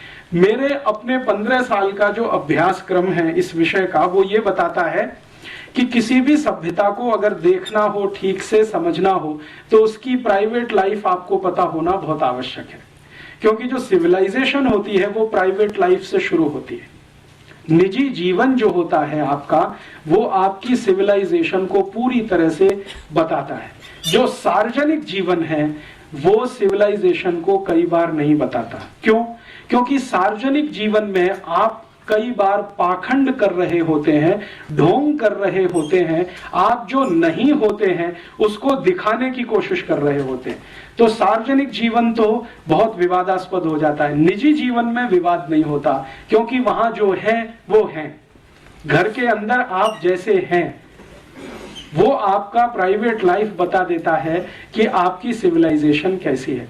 तो यूरोपियन परिवार की या यूरोपियन समाज की, और यूरोपियन समाज में मैं जब भी कहूंगा तो अमेरिका शामिल है, तो यूरोपियन समाज की निजी जिंदगी को जानने की पिछले कुछ साल में कोशिश करता रहा। उसमें से जो तथ्य निकल कर आए हैं वो बहुत ऐसे हैं जो झकझोर देते हैं, कई बार स्वीकार नहीं होते हैं, कई बार डाइजेस्ट नहीं होते हैं। मुझको ये सारे तथ्य डाइजेस्ट होने में बहुत साल लग गए, और मैं, मेरे गुरु जिनका नाम है श्री धर्मपाल, जिन्होंने मुझे इस काम में बहुत बड़ी मदद की, उनके साथ इस विषय पर घंटों घंटों बहस करता रहा हूं पिछले 1997 से आज तक। तो वो ये कहते हैं कि तुमको क्या तकलीफ होती है ये सत्य को स्वीकार करने में जैसा वो है।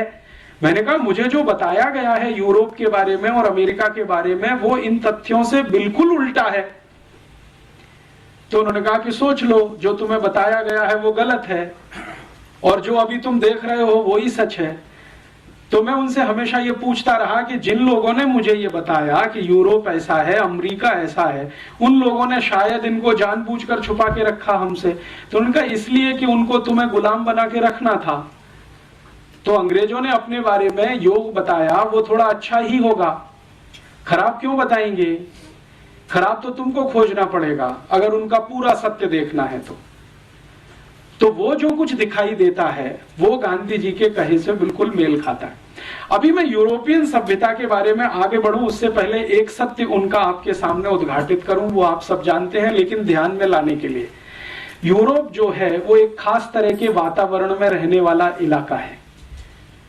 खास तरह का वातावरण माने जहां ठंड बहुत होती है, तापमान बहुत बार -20 डिग्री सेंटीग्रेड से भी नीचे चला जाता है, कई बार -40 डिग्री सेंटीग्रेड हो जाता है।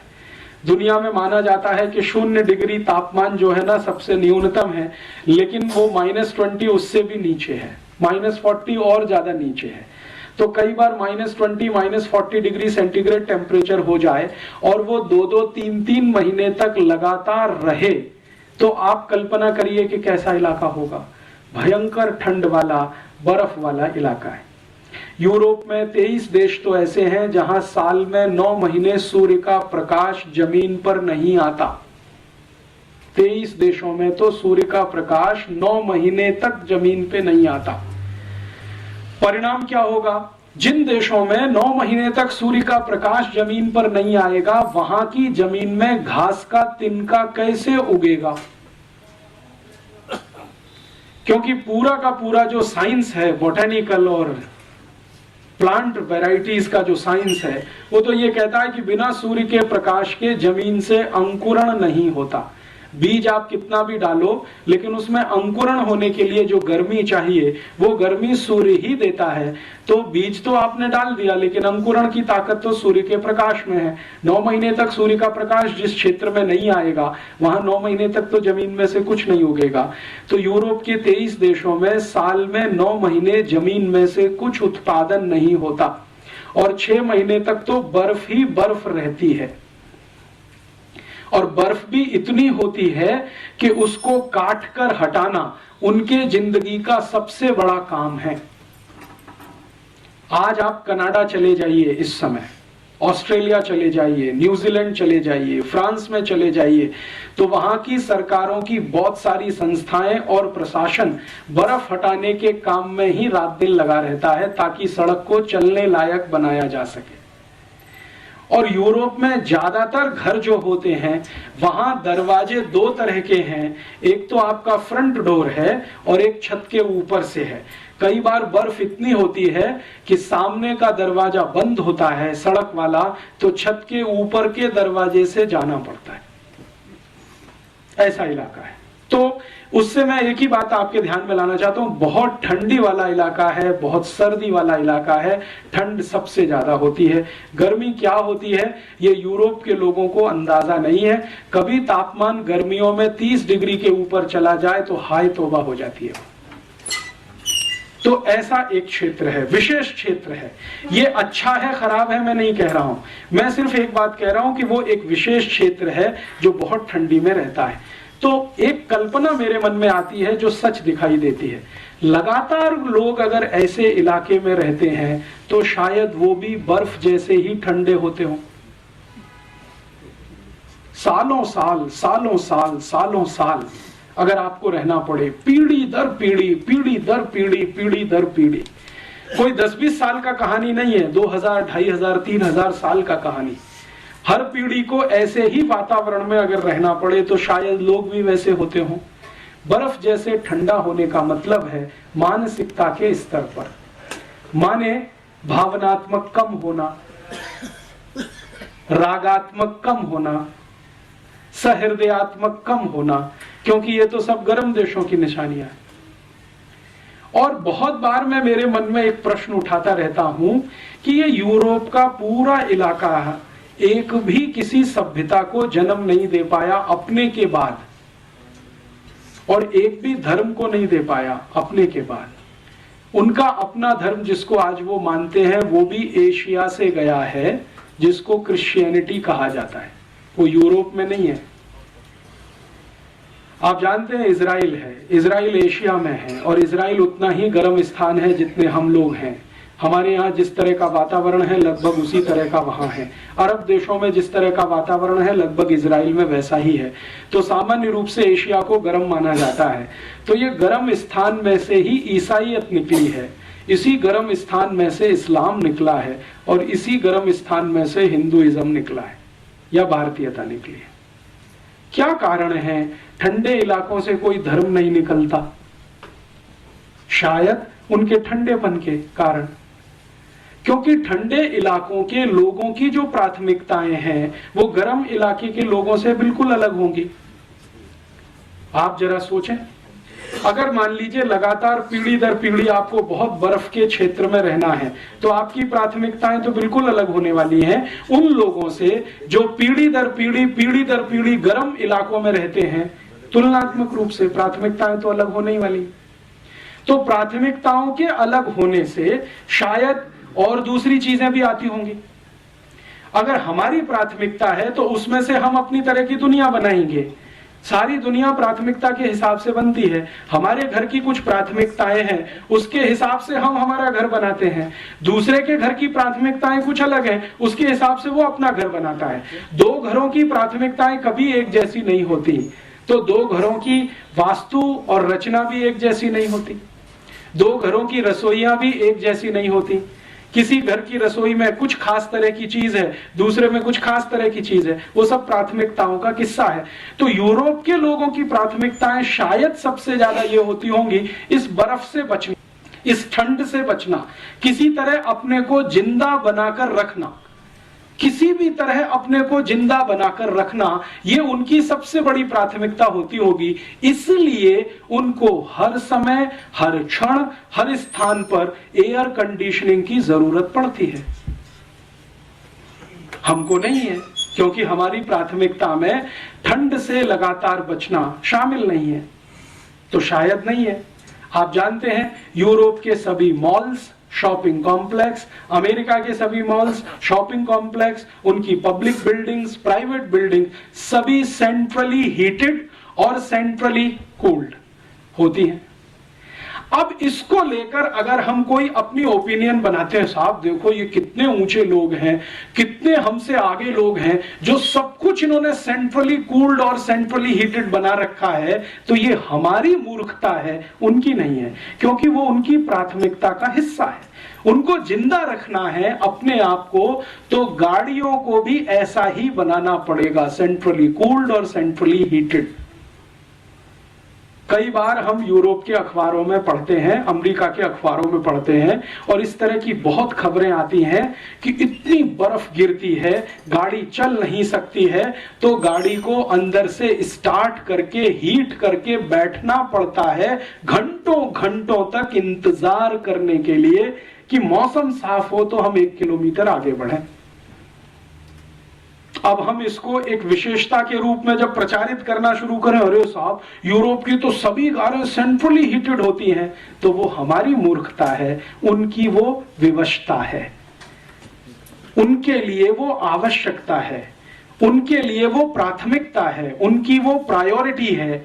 अब अगर वही प्रायोरिटी को हम नकल करना शुरू करें, जिस इलाके में साल में 9 महीने क्या 12 महीने भयंकर सूर्य के दर्शन होते हों, गर्मी पड़ती हो, धूप मिलती हो, अगर हम भी वैसी नकल करने की कोशिश करेंगे तो वो हमारे ऊपर हंसेंगे ही, इससे ज्यादा कुछ नहीं करेंगे कि क्या मूर्ख लोग हैं।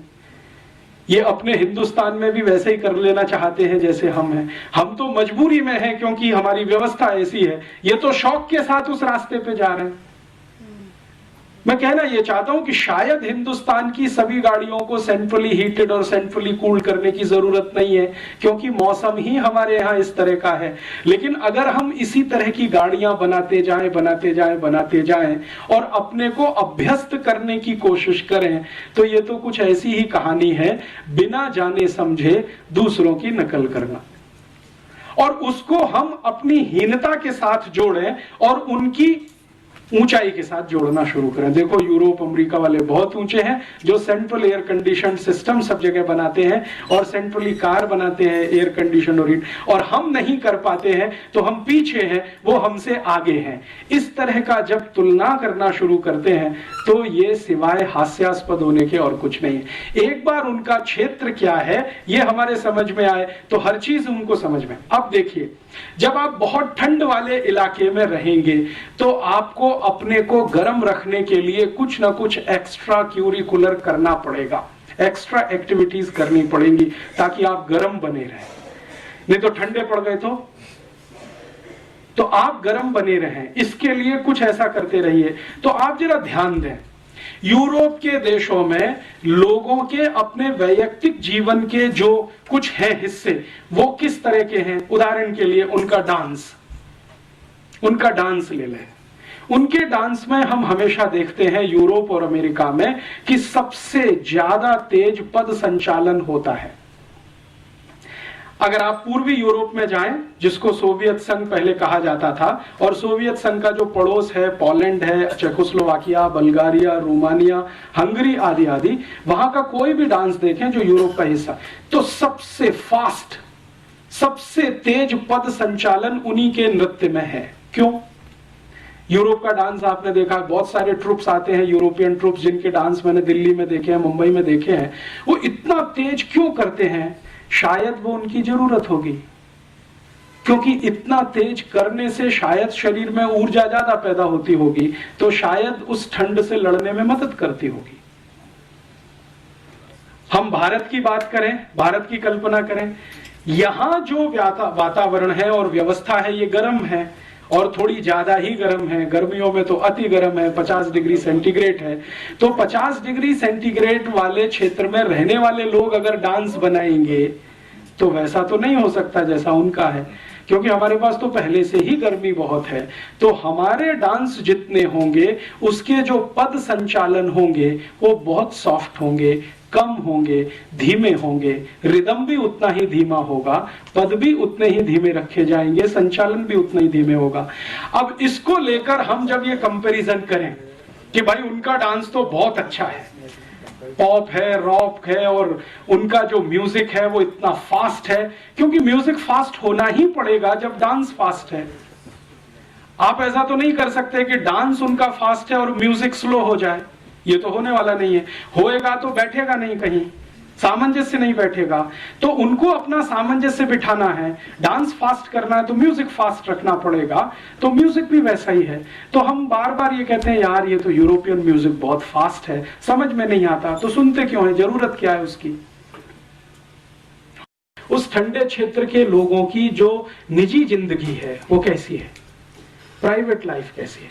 अभी मैं आपसे जो बात करूंगा वो पिछले लगभग 2000 साल की बात करूंगा, एक साथ बात करूंगा, क्योंकि सन के हिसाब से करूंगा बहुत लंबा हो जाएगा। आज से लगाकर पिछले 2000 साल तक, माने आज सन 2005 है, तो लगभग पहली शताब्दी तक कैसा है यूरोप का निजी जीवन, आज भी चल रहा है लगभग उतना ही जो मैं कहूंगा आपसे।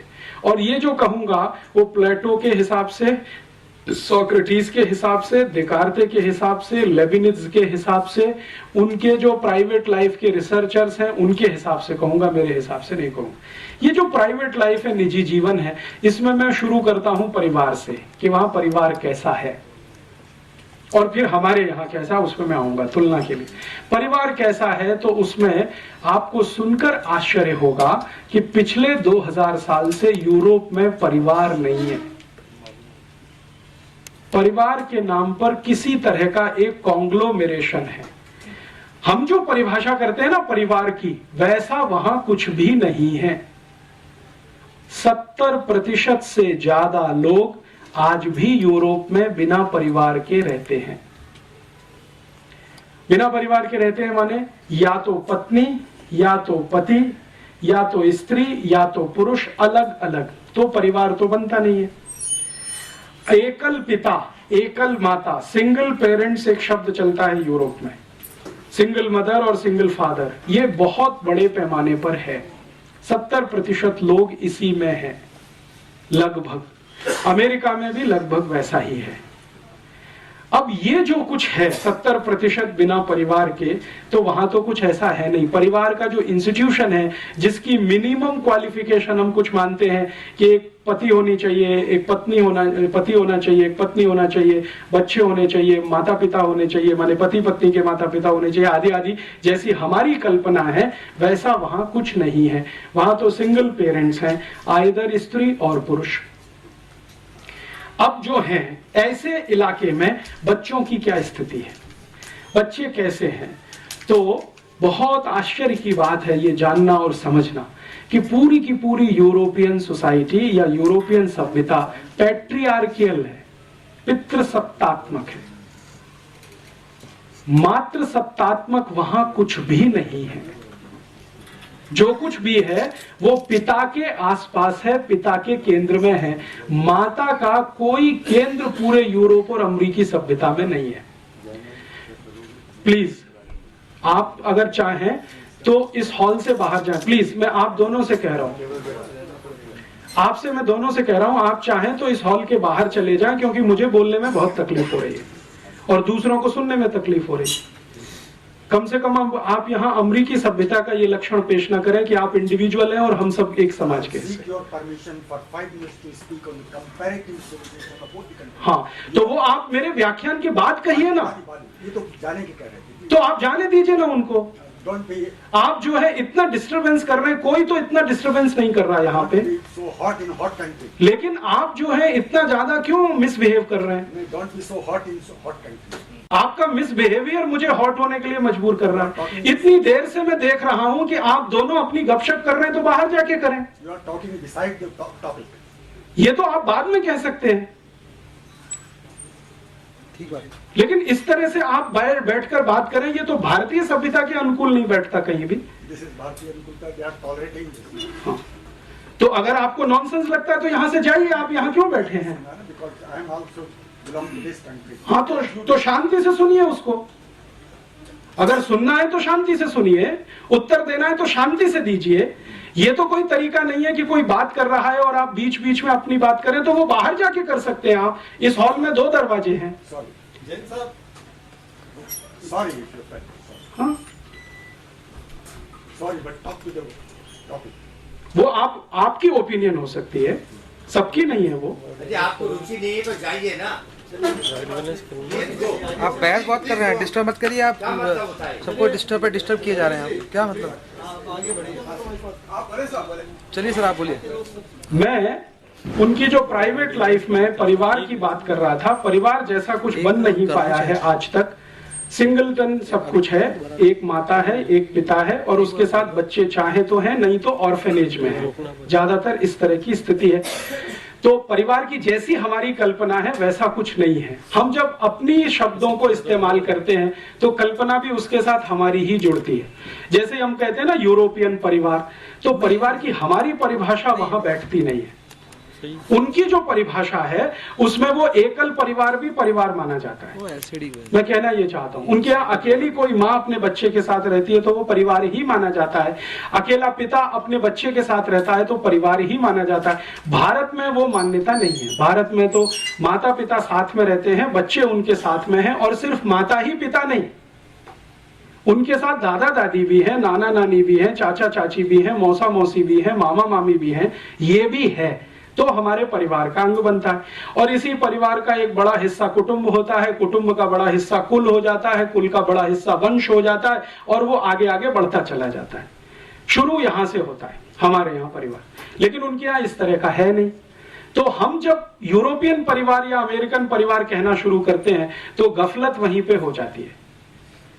हम हमारे शब्दों को उनकी सभ्यता में जब फिट करने की कोशिश करते हैं तो उसमें कंफ्यूजन बहुत हो जाता है। तो अपने शब्दों को अपनी सभ्यता तक सीमित रखकर उनके शब्दों को इस्तेमाल करें तो अच्छा है। तो उनका शब्द है फैमिली। फैमिली माने परिवार नहीं होता। जो मैं ध्यान में लाना चाहता हूं वो ये, जब हम भाषांतर करते हैं तो बहुत बड़ा नुकसान करते हैं अपने साथ। जैसे भारत में हमने भाषांतर कर दिया, रिलीजन माने धर्म कर दिया। अब रिलीजन बिल्कुल अलग है। प्लेटो की जो डेफिनेशन है रिलीजन की, वो हमारे धर्म पर फिट ही नहीं बैठती कहीं। हम जब धर्म की बात करते हैं तो यह है कि जो धारण कर सके, धारण करने योग्य है, वो सब कुछ धर्म है। उनके यहां ये कहीं है ही नहीं, पूरी फिलॉसफी में नहीं है। धारण करने योग्य वहां कुछ है ही नहीं जिसे वो कहें। वो रिलीजन को क्या मानते हैं? आपने तिलक ऐसे लगाया, ऐसे लगाया, घंटा ऐसे बजाया, वैसे बजाया, अगरबत्ती लगाई कि मोमबत्ती जलाई, केक काटा के, ये उनके यहाँ सब कुछ रिलीजन में काम आता है कहने के लिए। हमारे यहाँ तो ये रिलीजन से बहुत दूर तक का इसका वास्ता नहीं है। इसको तो हम कर्मकांड के रूप में कहते हैं। धर्म तो बिल्कुल अलग है, कर्मकांड तो बिल्कुल अलग है। हम एक संप्रदाय वाले हैं तो हम एक तरह के कर्मकांड करेंगे, एक दूसरे संप्रदाय वाले दूसरे तरह का कर्मकांड करेंगे। दक्षिण में आप चले जाइए, कई लोग ऐसे हैं जो इस तरह से तिलक लगाते हैं, कई लोग ऐसे हैं जो इस तरह से तिलक लगाते हैं, लेकिन वो रिलीजन का हिस्सा नहीं है हमारे यहाँ, वो हमारे यहाँ कर्मकांड का हिस्सा है। तो उनके यहाँ का रिलीजन हमारे यहाँ का धर्म नहीं है, उनके यहाँ की फैमिली हमारे यहाँ का परिवार नहीं है। हमने क्या किया है, भाषा की सहूलियत के लिए भाषांतर के रूप में इन शब्दों को इस्तेमाल करना शुरू किया है, और उससे बहुत कुछ गलतियां हम करते हैं और वो हमारी उन गलतियों पे हंसते हैं। हम जब फैमिली प्लानिंग की बात करते हैं ना, तो हमारे यहाँ तो फैमिली है नहीं, उसको प्लान क्या करें। उनके यहां फैमिली है तो उसको प्लान करना है, हमारे यहां तो परिवार है, उनके यहां तो परिवार नहीं है, फैमिली है। तो फैमिली प्लानिंग पूरा एक पॉलिसी के रूप में जब इस देश में चले तो हास्यास्पद ही दिखाई देता है। परिवार के बारे में बात करें तो कुछ समझ में आती है। तो कई बार क्या होता है कि शब्द उनके हम ले लें और अपने हिसाब से भाषांतर करके इस्तेमाल करें, वो तो उनके यहाँ फैमिली है, परिवार नहीं है। हमारे यहाँ परिवार है, उनके यहाँ नहीं है। तो अब दोनों अलग अलग हैं। और मैं जो कहना चाहता हूं, इसमें कोई ऊंचा नीचा की बात नहीं है, वो अलग है, हम अलग हैं।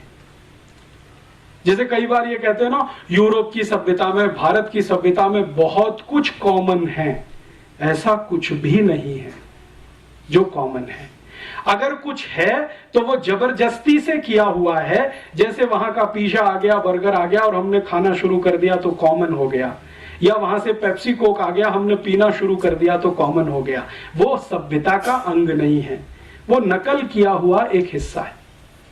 चाउमीन वहां से आ गया, हमने खाना शुरू कर दिया सिवई के स्थान पर, तो वो अंग नहीं बनता सभ्यता का। तो कॉमन है ऐसा कुछ होता नहीं है। किसी भी सिविलाइजेशन में कोई भी सभ्यता में दुनिया में आप जाइए, कुछ भी कॉमन नहीं होता है, नहीं तो सभ्यता ही नहीं बनती है। सभ्यताएं बनती ही इसलिए हैं कि वहां कुछ अलग है, यहां कुछ अलग है, और संस्कृति उसका एक छोटा सा हिस्सा होती है। सभ्यता कुछ बड़ी चीज है, संस्कृति उसमें छोटा सा कुछ हिस्सा जैसा है। सभ्यता और संस्कृति का अगर अंतर समझना चाहें तो भारत के हिसाब से, यूरोप में तो ये अंतर भी नहीं है, यहां के हिसाब से मैं एक उदाहरण आपको देता हूं।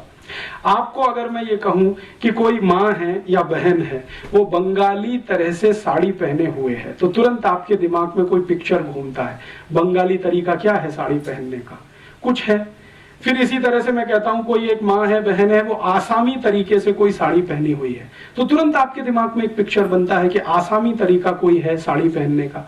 फिर मैं कहता हूं कोई गुजराती तरीके से माँ और बहन साड़ी पहनकर खड़ी हुई है, तो तुरंत आपके दिमाग में कोई एक इमेज आती है, एक तरीका है गुजराती साड़ी पहनने का। फिर वो पंजाबी है। तो ऐसे अगर 8-10 राज्यों के मैं नाम लूं और आपसे कहूं कि देखो ये गुजराती साड़ी है, ये मराठी साड़ी है, ये बंगाली है, ये आसामी है, ये मणिपुरी है, ये आदि आदि इस तरह की साड़ियां हैं, तो ये जो अलग अलग तरीके हैं साड़ियों को पहनने के, ये है संस्कृति, और ये जो साड़ी है वो है सभ्यता। तो सभ्यता और संस्कृति का जो अंतर है वो कुछ इस तरह का है। सिविलाइजेशन है साड़ी, और तरीके जो उसको पहनने के हैं वो है हमारी संस्कृति। तो भारतीयता में सभ्यता और संस्कृति में जो परिवार की बात है वो में कुछ अलग तरीके की, हमारी उनकी अलग तरीके की। तो अब उनकी जो फैमिली है वो कैसी है?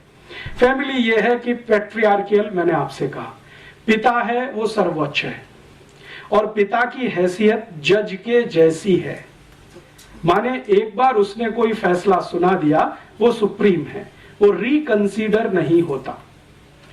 लगभग 2000 साल पूरे यूरोप में सन 1950 से लेकर पहली शताब्दी तक यूरोप के सभी परिवारों में पिता सर्वोच्च है, 1950 तक। और यही कारण है कि सन 1950 तक यूरोप के सभी देशों में सिर्फ पिताओं को वोट डालने का अधिकार होता था। आप सोच सकते हैं ये बात? अमेरिका में 1950 तक, ब्रिटेन में सन 1950 तक, यूरोप के देशों में लगभग 1950 तक सिर्फ पुरुष ही वोट डाल सकता था, स्त्री को वोट डालने का अधिकार नहीं, क्योंकि फैमिली में स्त्री का कोई महत्व नहीं। पितृसत्तात्मक सत्ता, पैट्रियार्कियल जिसको हम कहते हैं, उनके शब्दों में वो है। और इससे भी आगे चलें तो यूरोप के दस्तावेज बताते हैं कि सन 1950 तक यूरोप और अमेरिका की किसी बैंक में महिला को खाता खोलने का अधिकार नहीं, बैंक अकाउंट ओपन करने का राइट नहीं, अप टू 1950। तो महिलाओं को वोट डालने के अधिकार मिलने चाहिए और महिलाओं को बैंक में खाता खोलने का अधिकार मिलना चाहिए। इस पर एक जबरदस्त आंदोलन शुरू हुआ फ्रांस से, और उस आंदोलन की नेत्री थी सिमोन द बोवार, और उसका सबसे बड़ा नारा था कि जो पुरुष को अधिकार है वोट देने का, बैंक अकाउंट खोलने का, संपत्ति का मालिक होने का, वो अधिकार महिलाओं को मिलना चाहिए। और ये आंदोलन बहुत लंबे समय तक चला। ज्यों पाल सार्त्र, जो बहुत बड़ा फिलोसोफर माना जाता है फ्रांस का और अभी यूरोप का, सिमोन द बोवार जो उसकी सहयोगी थी, इन लोगों ने मिलकर ये बहुत बड़ा कैंपेन स्टार्ट किया, जिसको फेमिनिज्म माना जाता है या फेमिनिज्म मूवमेंट कहा जाता है। स्त्री मुक्ति आंदोलन जैसा हम उसका भाषांतर भारत में करते हैं। स्त्री को मुक्ति किससे? इस व्यवस्था से जिसमें उसको वोट देने का अधिकार नहीं है, बैंक अकाउंट खोलने का अधिकार नहीं है, संपत्ति का अधिकार नहीं है। जो अधिकार है वो सब पुरुष को है, पिता को है, मां को तो कोई अधिकार नहीं। और इसमें इंटरेस्टिंग बात जो समझने की है, जो आसानी से डाइजेस्ट नहीं होती, जो प्लेटो अपनी किताब में लिखता है, वो कहता है कि बच्चे का पैदा होना भी मां के अधिकार में नहीं है, वो पिता का ही अधिकार है। अर्थात कोई गर्भ में बच्चा आ गया है तो उसको पैदा होना है या नहीं वो पिता तय करेगा, मां तय नहीं कर सकती। जन्म देना है नहीं देना है उसके पति पर निर्भर है, पत्नी कुछ उसमें हाँ ना नहीं कह सकती, ये अधिकार नहीं है। और रूसो जो मॉडर्न फिलोसोफर माना गया है, उसके 5 बच्चे हुए, पांचों के बारे में वो अपनी ऑटोबायोग्राफी में लिखता है कि मेरा फैसला था, पत्नी का नहीं। और फिर उसको कहा गया कि ये गलत है या सही है, तो उसने कहा 2000 साल की परंपरा है और मैंने उसको निभाया। तो ये वहां की व्यवस्था है। तो पिता है, पुरुष है, मुख्य है, परिवार का मुखिया है, कुलपति है, कुलपिता है, जो कहना चाहिए। अभी जो तय करेगा वही तय करेगा, माता कुछ तय नहीं कर सकती। और इससे भी आगे यूरोप के सभी गांवों में, अब शहरों में थोड़ा ये बंद हुआ है पिछले 50 साल से, यूरोप के गांवों में आज भी बहुत सारी जनजातियां हैं जिनको यूरोप में आदिवासी कहा जाता है। वहां अभी भी यही है। पिछले 50 वर्षों में वहां नहीं कुछ बदला है। इससे भी आगे एक बात जो मैं आपके ध्यान में लाना चाहता हूं कि बच्चा पैदा हुआ पिता की मर्जी से, मां ने सिर्फ गर्भ धारण किया, मर्जी पिता की है। अब उस और सामान्य रूप से यूरोप में 2000 साल की एक परंपरा है कि बच्चे जितने पैदा हों उसमें से 3/4 को लावारिस छोड़ा जाए, एबेंडन्ड चाइल्ड। जैसे रूसों के 5 बच्चे हैं, 4 को उसने छोड़ दिया, घर से निकाल दिया, जन्म लेते ही निकाल दिया। तो वहां की परंपरा कैसी है? बच्चे ने जन्म लिया, पिता ने उसको किसी कपड़े में लपेटा और बाहर रख दिया, दरवाजे पे रख दिया या डस्टबिन के पास रख दिया। या यूरोप के बहुत सारे देशों में चर्च के सेंटर होते हैं, वहां पहुंचा दिया कि इनको आप पालो, ये हम नहीं रखेंगे। सामान्य रूप से 3/4 बच्चे लावारिस छोड़े जाते हैं। उसके पीछे उनका लॉजिक क्या है? प्लेटो ये कहता है कि बच्चों को पालना अपने वैयक्तिक जीवन में खलल पैदा करने जैसा है। ये प्लेटो की ओपिनियन है। इसलिए व्यक्तिगत जीवन में खलल नहीं होना चाहिए। और प्लेटो की परिभाषा में व्यक्तिगत जीवन सिर्फ इंद्रिय सुख के अलावा कुछ नहीं है। This is the statement of Plato. इंद्रिय सुख, शरीर सुख, यही सबसे ऊंचा है, बाकी सब इसके नीचे है। और इंद्रिय सुख और शरीर सुख लेने में बच्चे सबसे बड़ी बाधा है, इसलिए घर में नहीं। आप छोड़ दो उनको, पैदा हुए तो छोड़ दो। प्लेटो ने अपने बच्चे छोड़े। प्लेटो की 4 पत्नियां हैं, उसमें से 1 शादी वाली है, 3 बिना शादी की हैं, तो जितने बच्चे हैं सब छोड़े। सोक्रेटिस ने यही किया, लेबिनिज ने किया, देकार्ते ने किया, रूसो ने किया। सभी फिलोसोफर्स अपने बच्चों को लावारिस छोड़ते हैं। अब प्लेटो कहता है कि ये जो लावारिस हैं, इनकी जिम्मेदारी राज्य की है, परिवार की नहीं, फैमिली की नहीं है। तो राज्य इनको संभाले। तो राज्य क्या व्यवस्था कर रहा है? इन लावारिस छोड़े हुए बच्चों की व्यवस्था के लिए राज्य ने चर्च को खड़ा किया पैसा देकर कि आप इनकी व्यवस्था संभालो।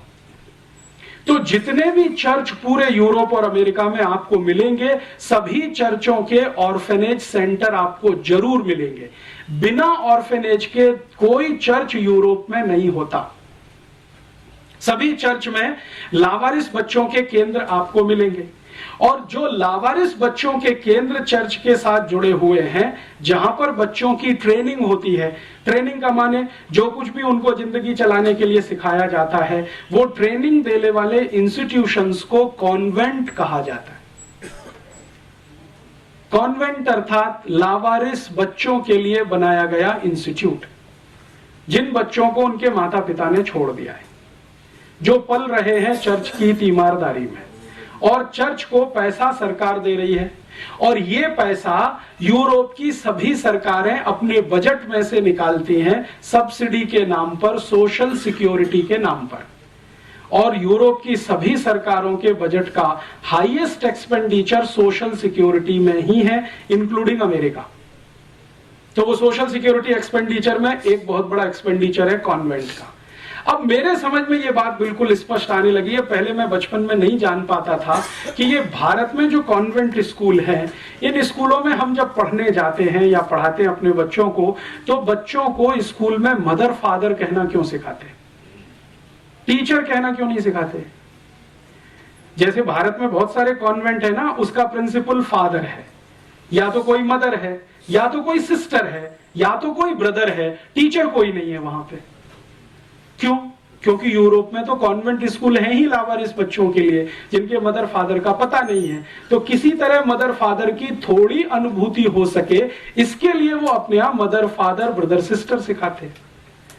हमने जैसे का तैसा कॉन्वेंट का ढांचा वहां से आयात कर लिया या जबरदस्ती हमारे ऊपर ठोक के बिठा दिया अंग्रेजों ने, जो भी कहना हो। वो अभी भारत में वैसे ही चलता है जैसे यूरोप में चलता है।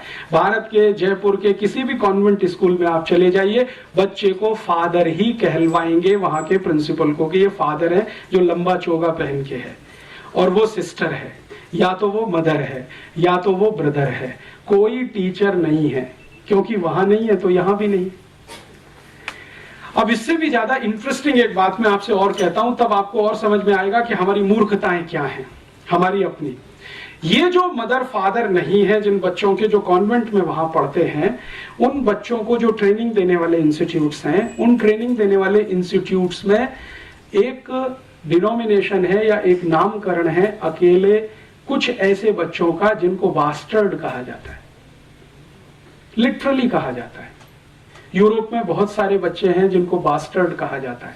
बास्टर्ड कौन है?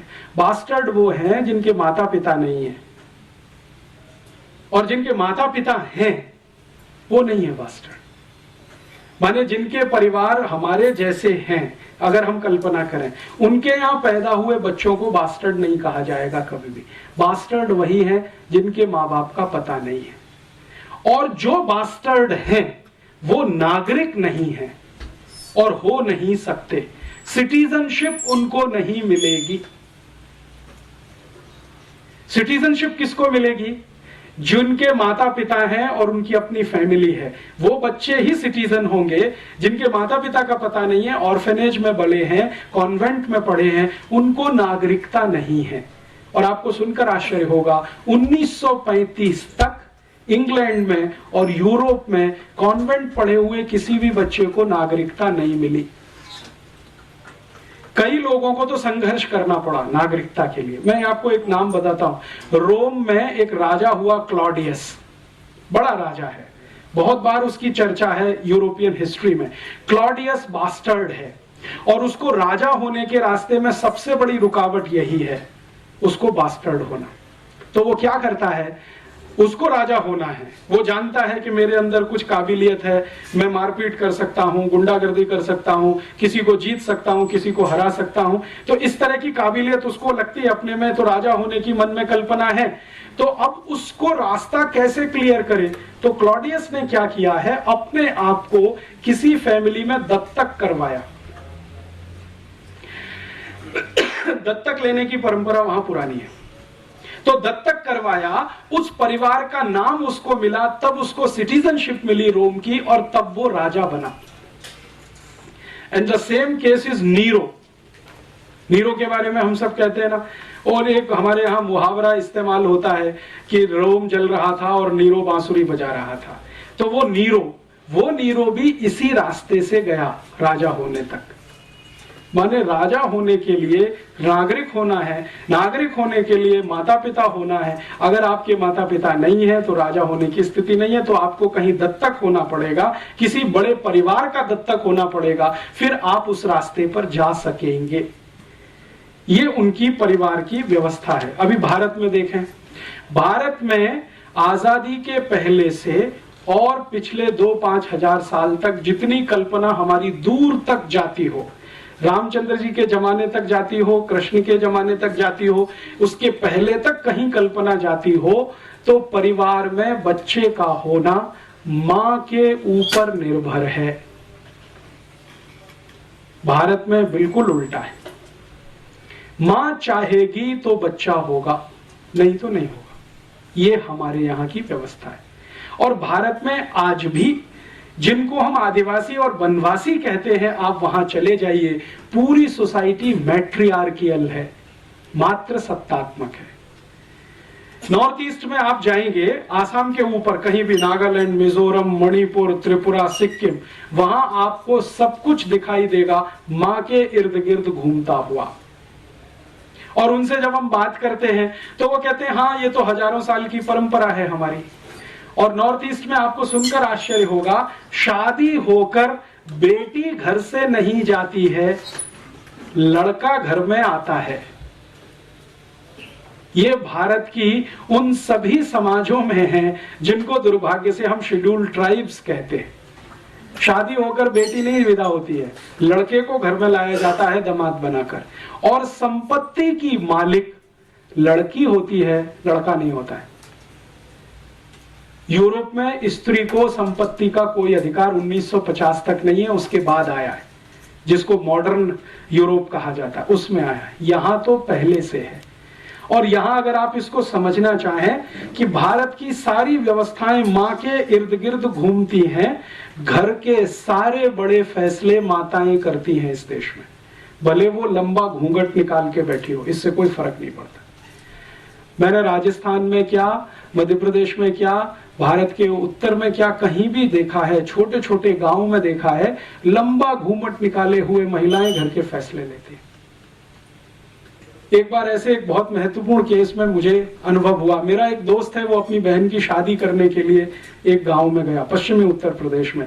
तो जिस घर का लड़का था वहां पर हम बैठे, तो उनकी माँ, लड़के की माँ लंबा घूंघट निकाल के बैठी थी। तो लड़के के पिता भी वहीं बैठे थे, लड़का भी बैठा था। तो हम सब बात कर रहे थे कि देखो लड़की ऐसी है, ऐसी है, ऐसी है, आपको मंजूर है? तो पिता ने तुरंत हाँ बोला, लड़के ने हाँ बोला। वो जो माँ लंबा घूंघट निकाल के बैठी थी, उसने कहा बस इतने में पिता उठ गया, लड़का उठ गया, अंदर गए और बाहर आके कहा कि शादी नहीं हो सकती। क्यों? हमने कहा भाई क्या कमी है? तो उनका हमारी माता जी ने पहले एक लड़की पसंद कर रखी है, बस फैसला तो उन्हीं का है। तो हम ये जो कई बार गालियां देते हैं ना, हमारी महिलाएं तो अशिक्षित हैं, अनपढ़ हैं, घूंघट निकाल के बैठी, फैसला वही करती हैं। महत्व जो है ना वो फैसले का है, पिता फैसले नहीं करता। पिता की भूमिका तो व्यवसाय तक इस देश में सीमित है, घर की भूमिका पूरी तरह मां के हाथ में है। तो यहां का जो परिवार है वो मात्र सत्तात्मक है, और जब मात्र सत्तात्मक है तो उसमें संबंध तो बहुत दूर तक होते हैं, क्योंकि मां तो संबंध की शुरुआत है, संबंध ही पहला बनता है वो मां का है। तो मां से निकलते हुए फिर संबंध चलते हैं, और संबंध चलते हैं तो परिवार और कुल और वंश बड़े होते हैं। तो हमारे यहाँ जो परिवार की कल्पना है उसके केंद्र में मां है। वो राम का देख लो, कृष्ण का देख लो, या और वसुदेव का देख लो, या भारत में चंद्रगुप्त विक्रमादित्य का देखना हो तो देख लो, हर्षवर्धन का देखना हो तो देख लो, या चाणक्य का देखना हो तो देख लो, किसी का भी देख लो, सभी के केंद्र में मां है। और ये जितने महान लोग जिनको हम बार बार नमन करते हैं, याद करते हैं, उनसे पूछो कि भाई आप अपने जीवन में सबसे ज्यादा आभारी किसके प्रति हैं, तो वो कहते हैं हमारी मां के प्रति आभारी है।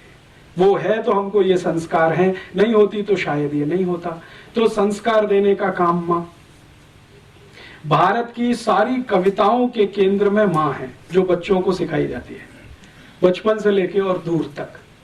माने स्त्री हमारे केंद्र में है, महिला हमारे केंद्र में है, मां हमारे केंद्र में है। तो मां के केंद्र होने से परिवार की व्यवस्था कुछ इस तरह की है, मात्र सत्तात्मक है। और भारत में ये कभी नहीं रहा अमेरिका और यूरोप के जैसा, जैसे वहां वोट देने का अधिकार नहीं, बैंक अकाउंट खोलने का अधिकार नहीं। आप जानते हैं कि इस भारत में माताओं ने ऋग्वेद की ऋचाएं लिखी हैं, यजुर्वेद की ऋचाएं लिखी हैं, सामवेद की ऋचाएं लिखी हैं। उपनिषदों में बहुत सारा कंट्रीब्यूशन माताओं का है।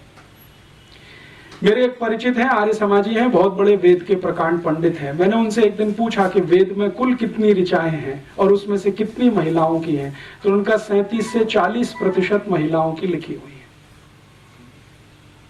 और उनके अलग अलग नाम हैं जो हम जानते हैं अलग अलग समय पर।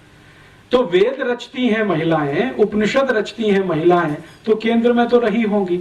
और भारत के सामान्य गांव में ये दिखाई देता है, अभी भी माताएं आर्थिक फैसले सबसे ज्यादा करती हैं, अभी भी माताएं सबसे ज्यादा उत्पादन के काम में लगी हुई हैं।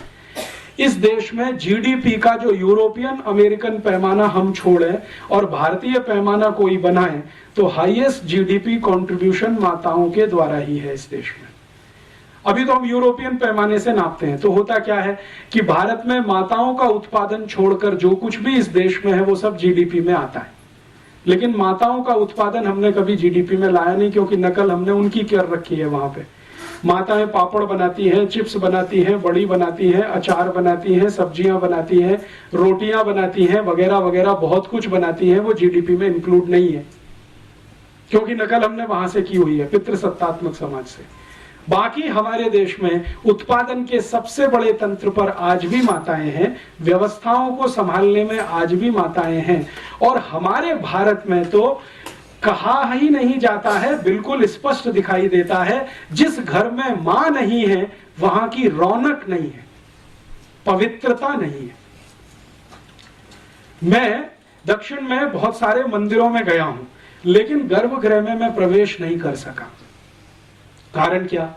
पुजारी ने कहा कि आपकी या तो मां को लेके आइए या तो पत्नी को लेके आइए, तभी मंदिर में जाने के अधिकारी हैं। आप अकेले क्या करेंगे इसमें जाके? तो मैंने कहा भाई इसमें परेशानी क्या है, मैं अकेला हूं तो। उन्होंने कहा अकेले होने से पवित्रता नहीं आती, पवित्रता किसी स्त्री के साथ होने से ही आती है, वो चाहे मां के रूप में हो या आपकी पत्नी के रूप में हो। और अगर कुछ नहीं है तो बहन को ले आइए किसी को, हम आपको मंदिर में जाने देंगे। उस दिन मेरे समझ में आया।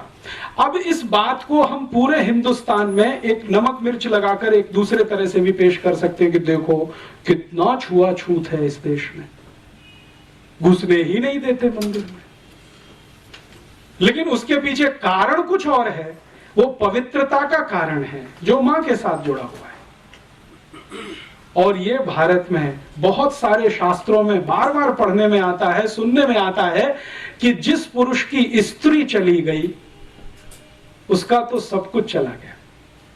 मां चली गई तो और कुछ बचा ही नहीं, पत्नी गई तो बहुत कुछ चला गया। विदुर होना बहुत अपमानजनक स्थिति है समाज में, हमारे देश में, हमारी मान्यता में, हमारी सभ्यता। तो क्यों है? क्योंकि मात्र सत्तात्मक है सब कुछ। बच्चे पैदा होंगे नहीं होंगे मां का है, बच्चे बड़े होंगे तो क्या संस्कार मिलेंगे मां का फैसला है, पिता का उसमें कोई बड़ा योगदान नहीं। पिता तो थोड़ा सपोर्टिंग हैंड के रूप में है, जो कुछ गढ़ रही है तो वो तो मां गढ़ रही है। तो भारत की सभ्यता मात्र सत्तात्मक, इसलिए हमने शायद हमारे देश को भारत माता बोला। हमने कभी क्यों नहीं कहा भारत पिता, भारत माता ही क्यों कहते? क्योंकि मात्र सत्तात्मक है सब कुछ। यहां तो भारत माता ही कहेंगे। भारत शब्द तो पुरलिंग है, लेकिन माता तो हमने लगाया है उसके साथ भी। गंगा के साथ भी माता लगा दिया, गाय के साथ भी माता लगा दिया, यमुना के साथ भी माता लगा दिया। गंगा मैया है, यमुना मैया है, गैया मैया है। ये मैया है, भले वो पुरलिंग ही क्यों ना हो, क्योंकि मात्र सत्तात्मक है सब कुछ। तो अब हम मात्र सत्तात्मक समाज में रहने वाले लोग पितृ सत्तात्मक समाज के लोगों की नकल करें तो अल्टीमेटली क्या निकलेगा?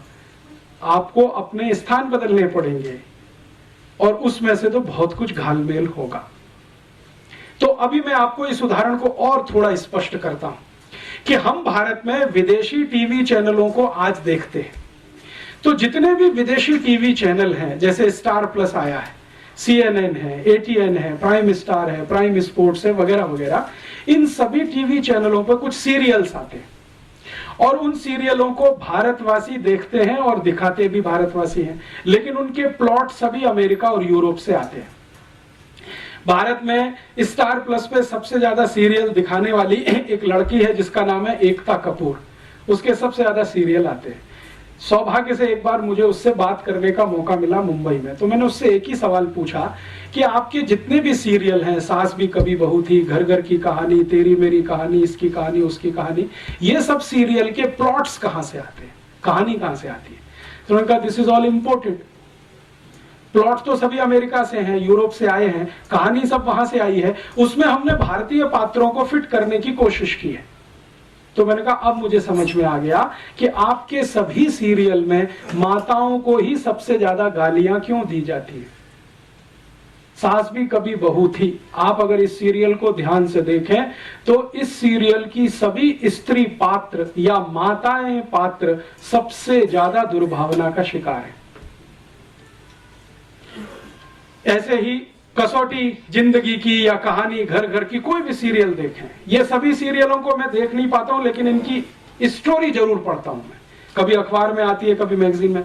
तो उन सब सीरियलों में एक माता दूसरे के खिलाफ षड्यंत्र कर रही है, दूसरी तीसरे के खिलाफ, तीसरी चौथी के खिलाफ, ननद भाभी के खिलाफ, भाभी ननद के खिलाफ, माता जो है किसी और के।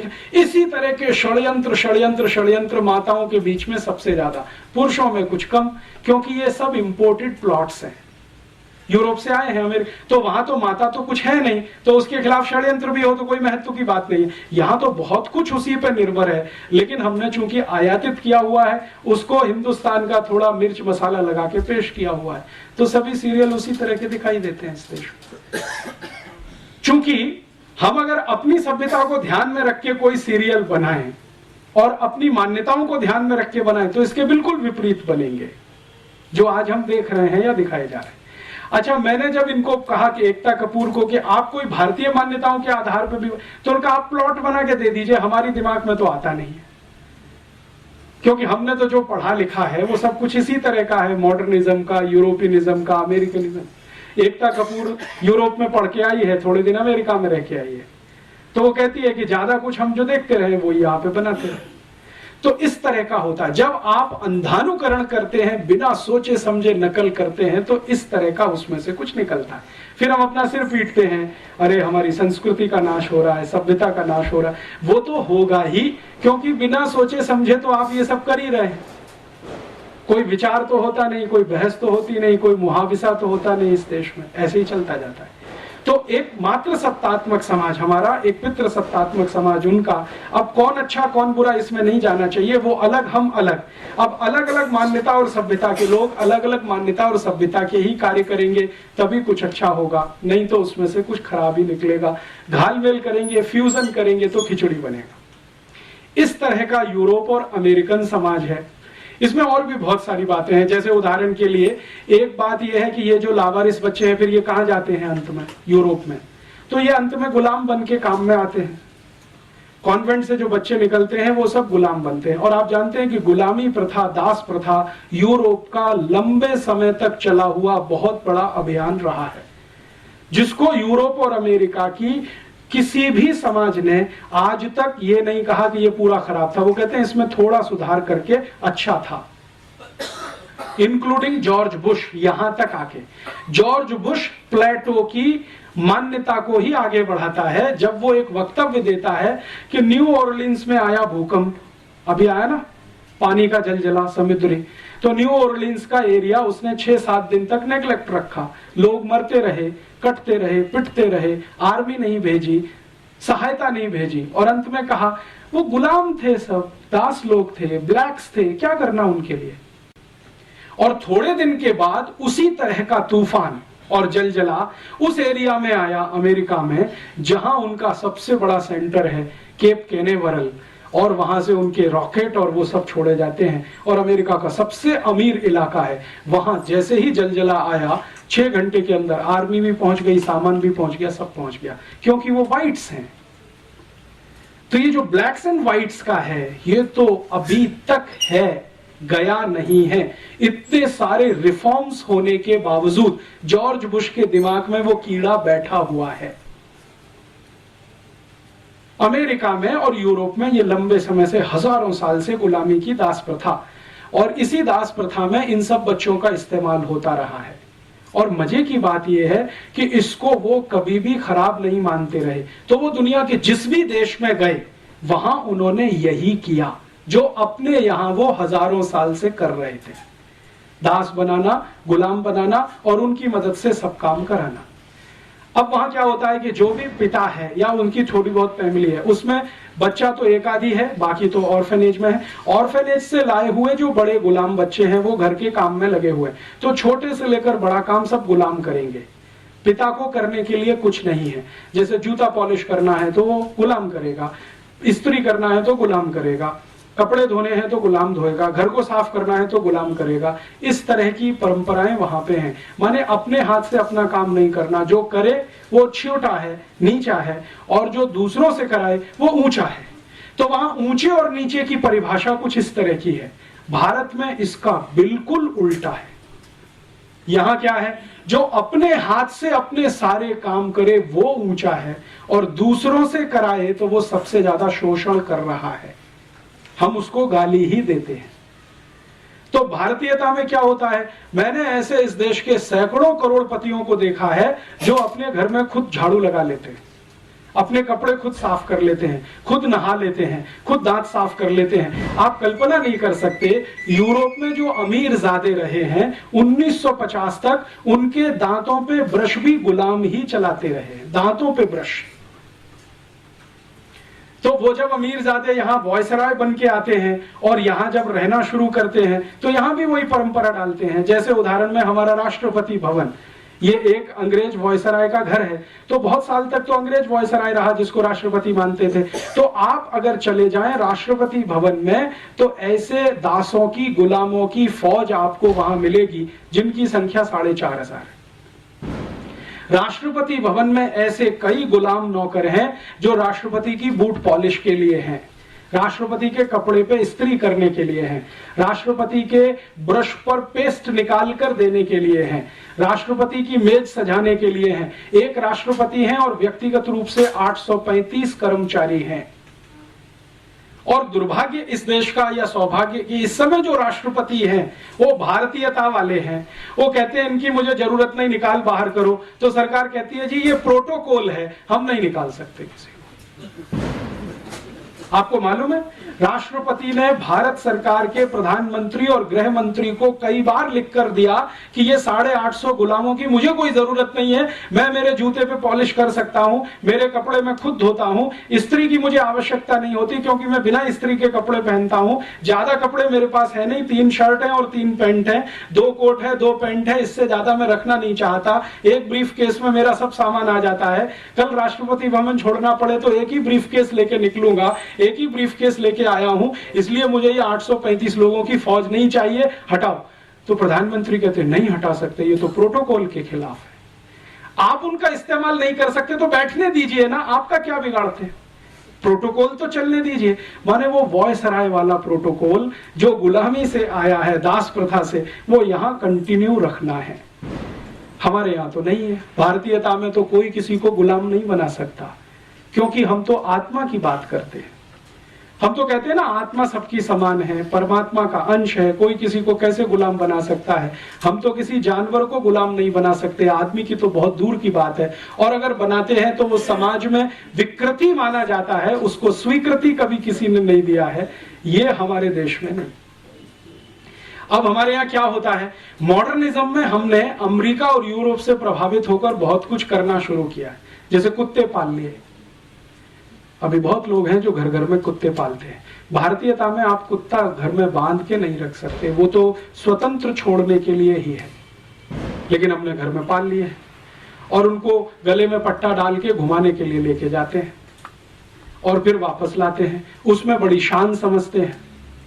और अगर उसको पलट के ये कह दो कि भाई ये कुत्ते पालने से अच्छा कोई गाय पाल लो तो दूध तो मिलेगा और गोबर का खाद किसी किसान को मिलेगा, क्या अब्सर्डिटी की बात करते हो, गाय रखेंगे, गंदा करती है। और वो कुत्ता कहीं भी गंदा करता है, किसी का लिहाज नहीं करता, कहीं भी पांव उठा के मूत्र कर देगा और कहीं भी संडास कर देगा। उसको साफ करना हमको अच्छा लगता है क्योंकि यूरोप से आया हुआ है। और हम गाय पालें और उसका दूध पिए तो उसमें 50 तर्क सुनाना शुरू कर देते हैं। जी जयपुर शहर में गाय कैसे पाल सकते हैं, कानून नहीं है। कुत्ता पालने का कानून बन सकता है तो गाय का भी बन सकता है, लेकिन हमने कभी प्रयास नहीं किया। तो कुछ घालमेल इस तरह का होता है, खिचड़ी कुछ इस तरह की होती है। तो हम जो हमारी मान्यता में ऐसा नहीं है तो हमारे कार्य में वैसा नहीं है, होता है तो हम उसको विकृति मान के छोड़ते हैं, वो समाज के लिए आदर्श और उदाहरण नहीं बनता है। तो अब हमारी मान्यता जिस तरह की है व्यवस्था उसी तरह की बनेगी, उनकी मान्यता जिस तरह की है व्यवस्था उस तरह की बनेगी, और व्यवस्था को चलाने के लिए नियम कायदे कानून उस तरह के बनेंगे जिस तरह की मान्यता और व्यवस्था होगी। तो यूरोप और अमेरिका के नियम कायदे कानून उस तरह के हैं, हमारे नियम कायदे कानून भी अगर उसी तरह के बनेंगे तो सर्वनाश ही होगा। अब जैसे वहां जितने भी न्याय के कानून हैं जिसको जस्टिस कहा जाता है उनकी भाषा में, वो सभी के सभी गुलामों को ध्यान में रखकर बनाए गए हैं। जैसे पनिशमेंट के कानून है, पनिशमेंट के कानून यूरोप में है, क्योंकि गुलाम है तो गुलामों को पनिशमेंट देना है, और देना है तो किस तरह का, 100 कोड़े मारो, 200 कोड़े मारो, 500 कोड़े मारो, 1000 कोड़े मारो। 1 शिलिंग की चोरी हुई है, 2 शिलिंग की चोरी हुई है, या 1 पाउंड की चोरी हुई है, उसमें 1960 तक लंदन में 40 कोड़े की सजा थी। तो इस तरह की व्यवस्था है, क्योंकि वो गुलाम। हमारे यहां तो कुछ दूसरे तरह की व्यवस्था थी। हर्षवर्धन के समय में, चंद्रगुप्त विक्रमादित्य के समय में, और किसी भी राजा के समय में चोरी के लिए जो कानून बने हैं न्याय देने के लिए, और यूरोप में है, उन दोनों का मैं आजकल अध्ययन कर रहा हूं। जमीन आसमान का अंतर है। और वहां अगर सजा है, जैसे भारत के क्रांतिवीरों को भी वो सजा देते थे कोड़े मारने की, क्योंकि यूरोप से आई है वहीं से। तो भारत का कोई क्रांतिवीर है, अंग्रेजों के खिलाफ बगावत किया, 50 कोड़े मारो। जैसे चंद्रशेखर आजाद की कहानी तो आपने सबने सुनी है कि उनको अदालत में ही कोड़े मारे गए थे। तो उन्होंने जज से रियायत मांगी कि ये तो बहुत ज्यादा है, तो जज ने कहा अच्छा 5 कम कर दो, 45 मार दो, ये दया है। लेकिन वो जज जानता नहीं है कि 10 कोड़े में भी ये मर जाएगा। और वही हुआ चंद्रशेखर आजाद के साथ। तो जो न्यायाधीश बैठा था कुर्सी पर, वो कहे कि मैं क्या करूं, मुझे तो जो लॉ मिला है उसके आधार पर मैंने फैसला दिया है, अब इसमें प्रेम, दया, करुणा कहां से फिट बैठती है मेरे समझ में नहीं आता। भारतीयता की नजर से मैं नहीं देख सकता, क्योंकि मुझे कानून ऐसा मिला है पालन करने के लिए। तो चंद्रशेखर के केस में जज की यह टिप्पणी, वो कहता है कि भारतीयता की नजर से देखूं तो ये बहुत बड़ा जुर्म है जो मैंने किया, कि उसको मैंने 50 कोड़े की सजा दी, बाद में 5 घटा के 45 कर दिया। लेकिन चंद्रशेखर को जब 10 कोड़े पड़े हैं तो वो बेहोश हो गए। तो बेहोशी के बाद इंतजार किया है जज ने, दोबारा होश आने पर बाकी 40 कोड़े मरवाए, 45। तो हम कहते हैं जी बहुत अत्याचार है, लेकिन वो कहते हैं ये तो हमारे यहाँ सामान्य व्यवहार है। इसी तरह से हम सजा देते हैं यूरोप में अपने गुलामों को, तो यही भारत में कर रहे हैं। इसी तरह से भारत के क्रांतिवीरों को सजाएं देने के तरीके, जो गुलामों को वहां यूरोप में बर्फ की सिल्ली पे लिटा देना और उसको पीठ पर पीछे से डंडे से मारना, ये this is typical European style. Europe में बर्फ बहुत है, जमीन पे लिटा दिया, पीछे से बैत से मार रहे हैं, यही भारत में वो लेके आए।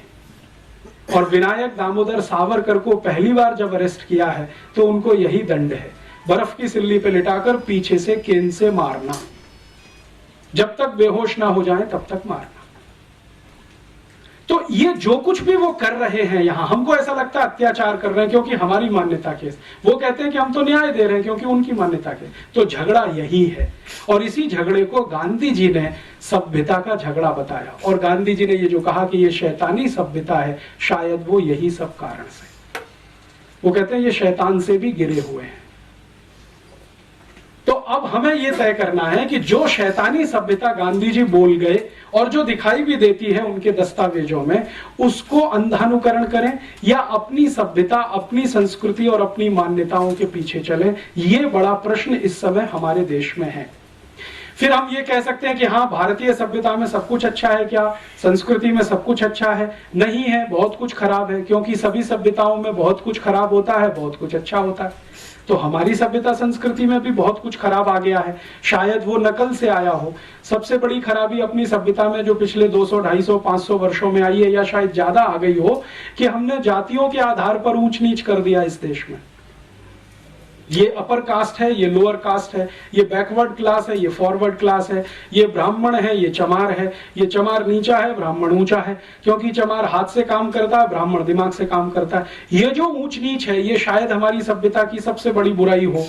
आज के समय के हिसाब से तो दिखाई ही देती है, पहले भी शायद रही हो, या इसका कोई दूसरा स्वरूप रहा हो, उस पर हमें रिसर्च करने की अभी जरूरत है।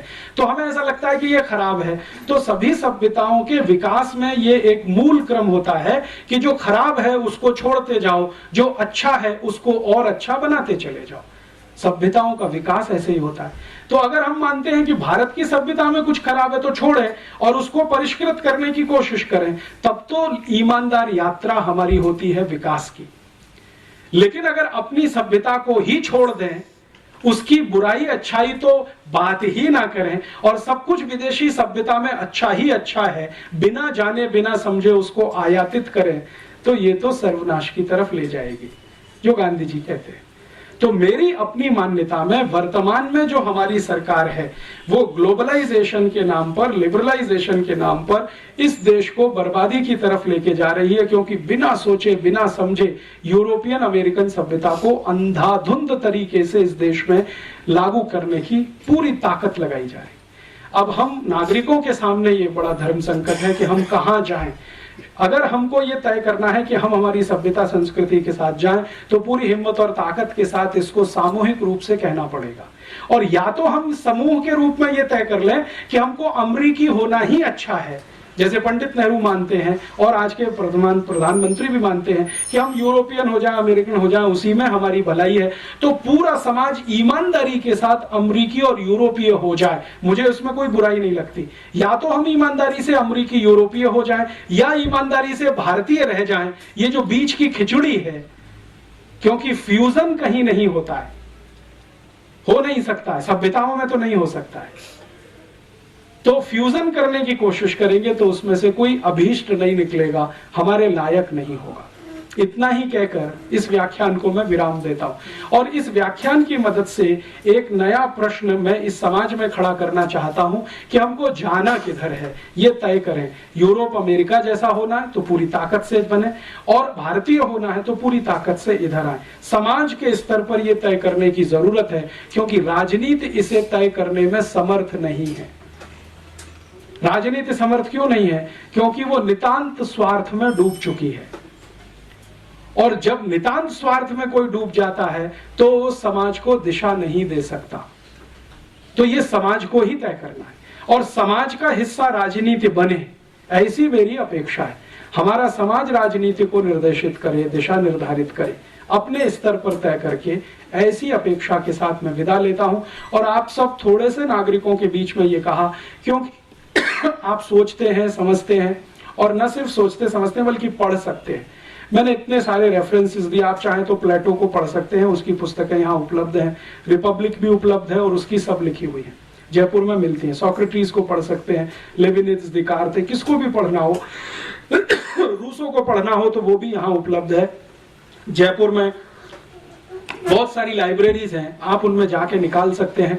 और ये जो दूसरे रेफरेंस मटेरियल्स हैं वो मैं आपको दे सकता हूं, क्योंकि बहुत सारे डॉक्यूमेंट्स हमने कलेक्ट किए हैं, उनके आधार पर हम थोड़ी छोटी कुछ सीडी बना रहे हैं, कुछ कैसेट्स बना रहे हैं, कुछ पुस्तकें बना रहे हैं, कभी भी आपको मिल सकती है। लेकिन इस बहस को फिर से शुरू करना है, जो गांधी जी 1909 में कह गए कि यूरोपियन सभ्यता शैतानी है, अगर फंसे तो सर्वनाश है, निकले तो जीत है, ये गांधी जी मानते थे। मैं अभी उसको मानने लगा हूं पिछले कुछ वर्षों से, क्योंकि मैंने वो देखना शुरू किया है जो गांधी जी आज से 100 साल पहले देखकर चले गए। इतनी विनम्रता के साथ आपका आभार, धन्यवाद। और इस विषय पर हम आगे चाहें तो इससे भी ज्यादा और गहरी बात हो सकती है, इससे भी ज्यादा और गहरा कोई आपके बीच में मैं बात करने के लिए फिर से आ सकता हूं। लेकिन एक बार मन बने, मानसिकता तैयार हो इस तरह का सुनने की, और सुनने की ही नहीं, गुनने की, चिंतन करने की, तो शायद आने वाले समय में मुझे भी मजा आएगा, आपको और ज्यादा मजा आएगा। आभार। ये सब बातें सबको विदित है, सब कुछ ऐसा है। हमारे अंदर पिछले 1000 साल से आपके अनुसार वो क्या कमी आ गई है जिसमें कि हम 1000 साल से कभी मुसलमानों के, कभी मुगलों के, कभी यूरोपियंस के और आज अमेरिकन्स के हम गुलाम ही बनना चाहते हैं। आज हमारा फाइनेंस मिनिस्टर कहता है हमको चाइना का अनुकरण करना चाहिए, तो हमको हर का पिछलग्गू ही बना रहना पड़ेगा।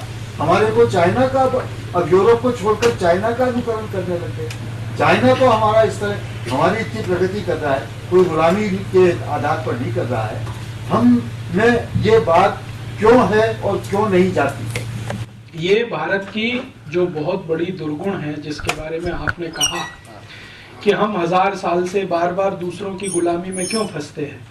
कभी मुसलमानों की गुलामी में, जिनको हम मुगल कहते हैं, वहां फंस गए 300-400 साल, अंग्रेजों के साथ, फिर फ्रांसीसियों के साथ, डच लोगों के साथ, पोर्चुगीज लोगों के साथ तो सबसे ज्यादा 450 साल भारत का बहुत बड़ा इलाका गुलाम रहा। कारण क्या है? मेरी अपनी समझ और मान्यता के हिसाब से मैं कहता हूं, आपकी समझ दूसरी हो सकती है। पिछले 1000-1200 वर्षों में हमारे देश की सभ्यता में जो सबसे बड़ी एक बुराई घुसी 1500 साल कहें, वो यही कि हमने समाज को जो बांटा है अलग अलग जातियों के आधार पर वर्गों में, जातियों के वर्ग बना दिए। ये अगड़ा वर्ग, ये पिछड़ा वर्ग, कुछ जातियां आगे कुछ जातियां पीछे, और उसके आधार पर ऊंचा नीचा कर दिया कि जैसे कोई ब्राह्मण है वो पंडिताई का काम करता है तो ऊंचा हो गया, चमार है वो हाथ से कोई जूता बनाता है तो नीचा हो गया। हमारे यहाँ ये व्यवस्था कभी रही होगी तो कर्म के आधार पर थी, जन्म के आधार पर कभी नहीं थी। हम जन्म के आधार पर अपने वर्ग कभी नहीं बनाते, कर्म के आधार पर वर्ग बनाए हैं हमने कभी। तो जब कर्म के आधार पर ये वर्ग रहे तो भारत सोने की चिड़िया के नाम से सारी दुनिया में जाना जाता था। चंद्रगुप्त भी हुए, हर्षवर्धन भी हुए, अशोक भी हुए, तमाम। जब हमने जन्म के आधार पर इसको मानना शुरू किया होगा, वहां से गिरावट आई, और समाज में गिरावट जब आती है तो राज्य भी उसका एक अंग है समाज का, तो उसमें भी गिरावट आई और शक्ति हमारी छिन्न भिन्न हुई।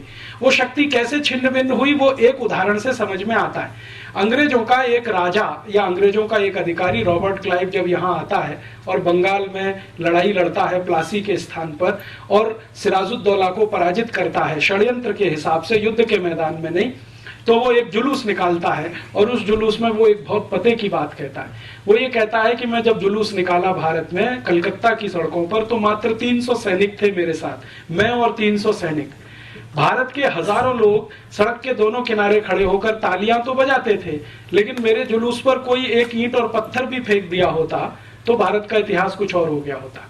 ये उसने अपनी डायरी में लिखा। बाद में उसने उसका विश्लेषण किया है कि मैंने बहुत दिन सोचा भारत में ऐसा क्यों है, तो बाद में पता चला कि जो सड़क के किनारे खड़े हुए लोग थे वो सब पिछड़ी जातियों के थे, जिनको ये लगता था कि ये अंग्रेज हैं वो भले हैं, अगली जातियों पर हमला करने के लिए आए हैं, शायद हमारे उद्धारक बनेंगे, इसलिए हम तो तालियां ही बजाएं क्योंकि हमारा शोषण ये अगली जाति वाले कर रहे हैं, फॉरवर्ड लोग हमारा शोषण कर रहे हैं। तो उन्होंने अंग्रेजों का स्वागत किया, और ना सिर्फ किया बल्कि आज भी करते। तो ये जो हमारे यहाँ हुआ है जाति आधारित जन्म से, उसने हमारे समाज की शक्ति को छिन्न भिन्न किया, कमजोर किया, और समाज बट गया। अब हजारों जातियां हैं तो हजारों में बटा हुआ समाज है, शक्ति पूरी खराब हो गई। 4500 से ज्यादा जातियां हैं, ग्रुप्स अलग अलग उसके हिसाब से बने, तो उसी में हम टूट गए और डूब गए। इसी कारण मुझे ऐसा लगता है, और भी कोई कारण हो सकता है, मुझे ऐसा लगता है कि हम बार बार गुलाम हुए और आज भी उसी गुलामी के लिए अभिशप्त बने हुए। ये मेरा अपना मानना है, इसके अलग भी कोई हो सकता है। ये जो आप कह रहे हैं, ये अगली पिछड़ी जाति का जो भेद हमारे देश के अंदर किसी तरह से दुर्भाग्यपूर्ण रूप से आ गया, परंतु जो भी गुलाम रहे हैं, चाहे मुगलों के, मुसलमानों के, फिर बाद में अंग्रेजों के, वो सबके सब अगड़ी जाति के रहे हैं, पिछड़ी जाति के नहीं रहे हैं। इसलिए कि पिछड़ी जाति अगली जाति मिलकर लड़ नहीं पाए दुश्मनों से। आप पिछड़े हैं, आपको अलग किया हुआ समाज ने, अगड़े हैं, गुलाम हैं, तो समाज के पिछड़े लोग अगड़ों के साथ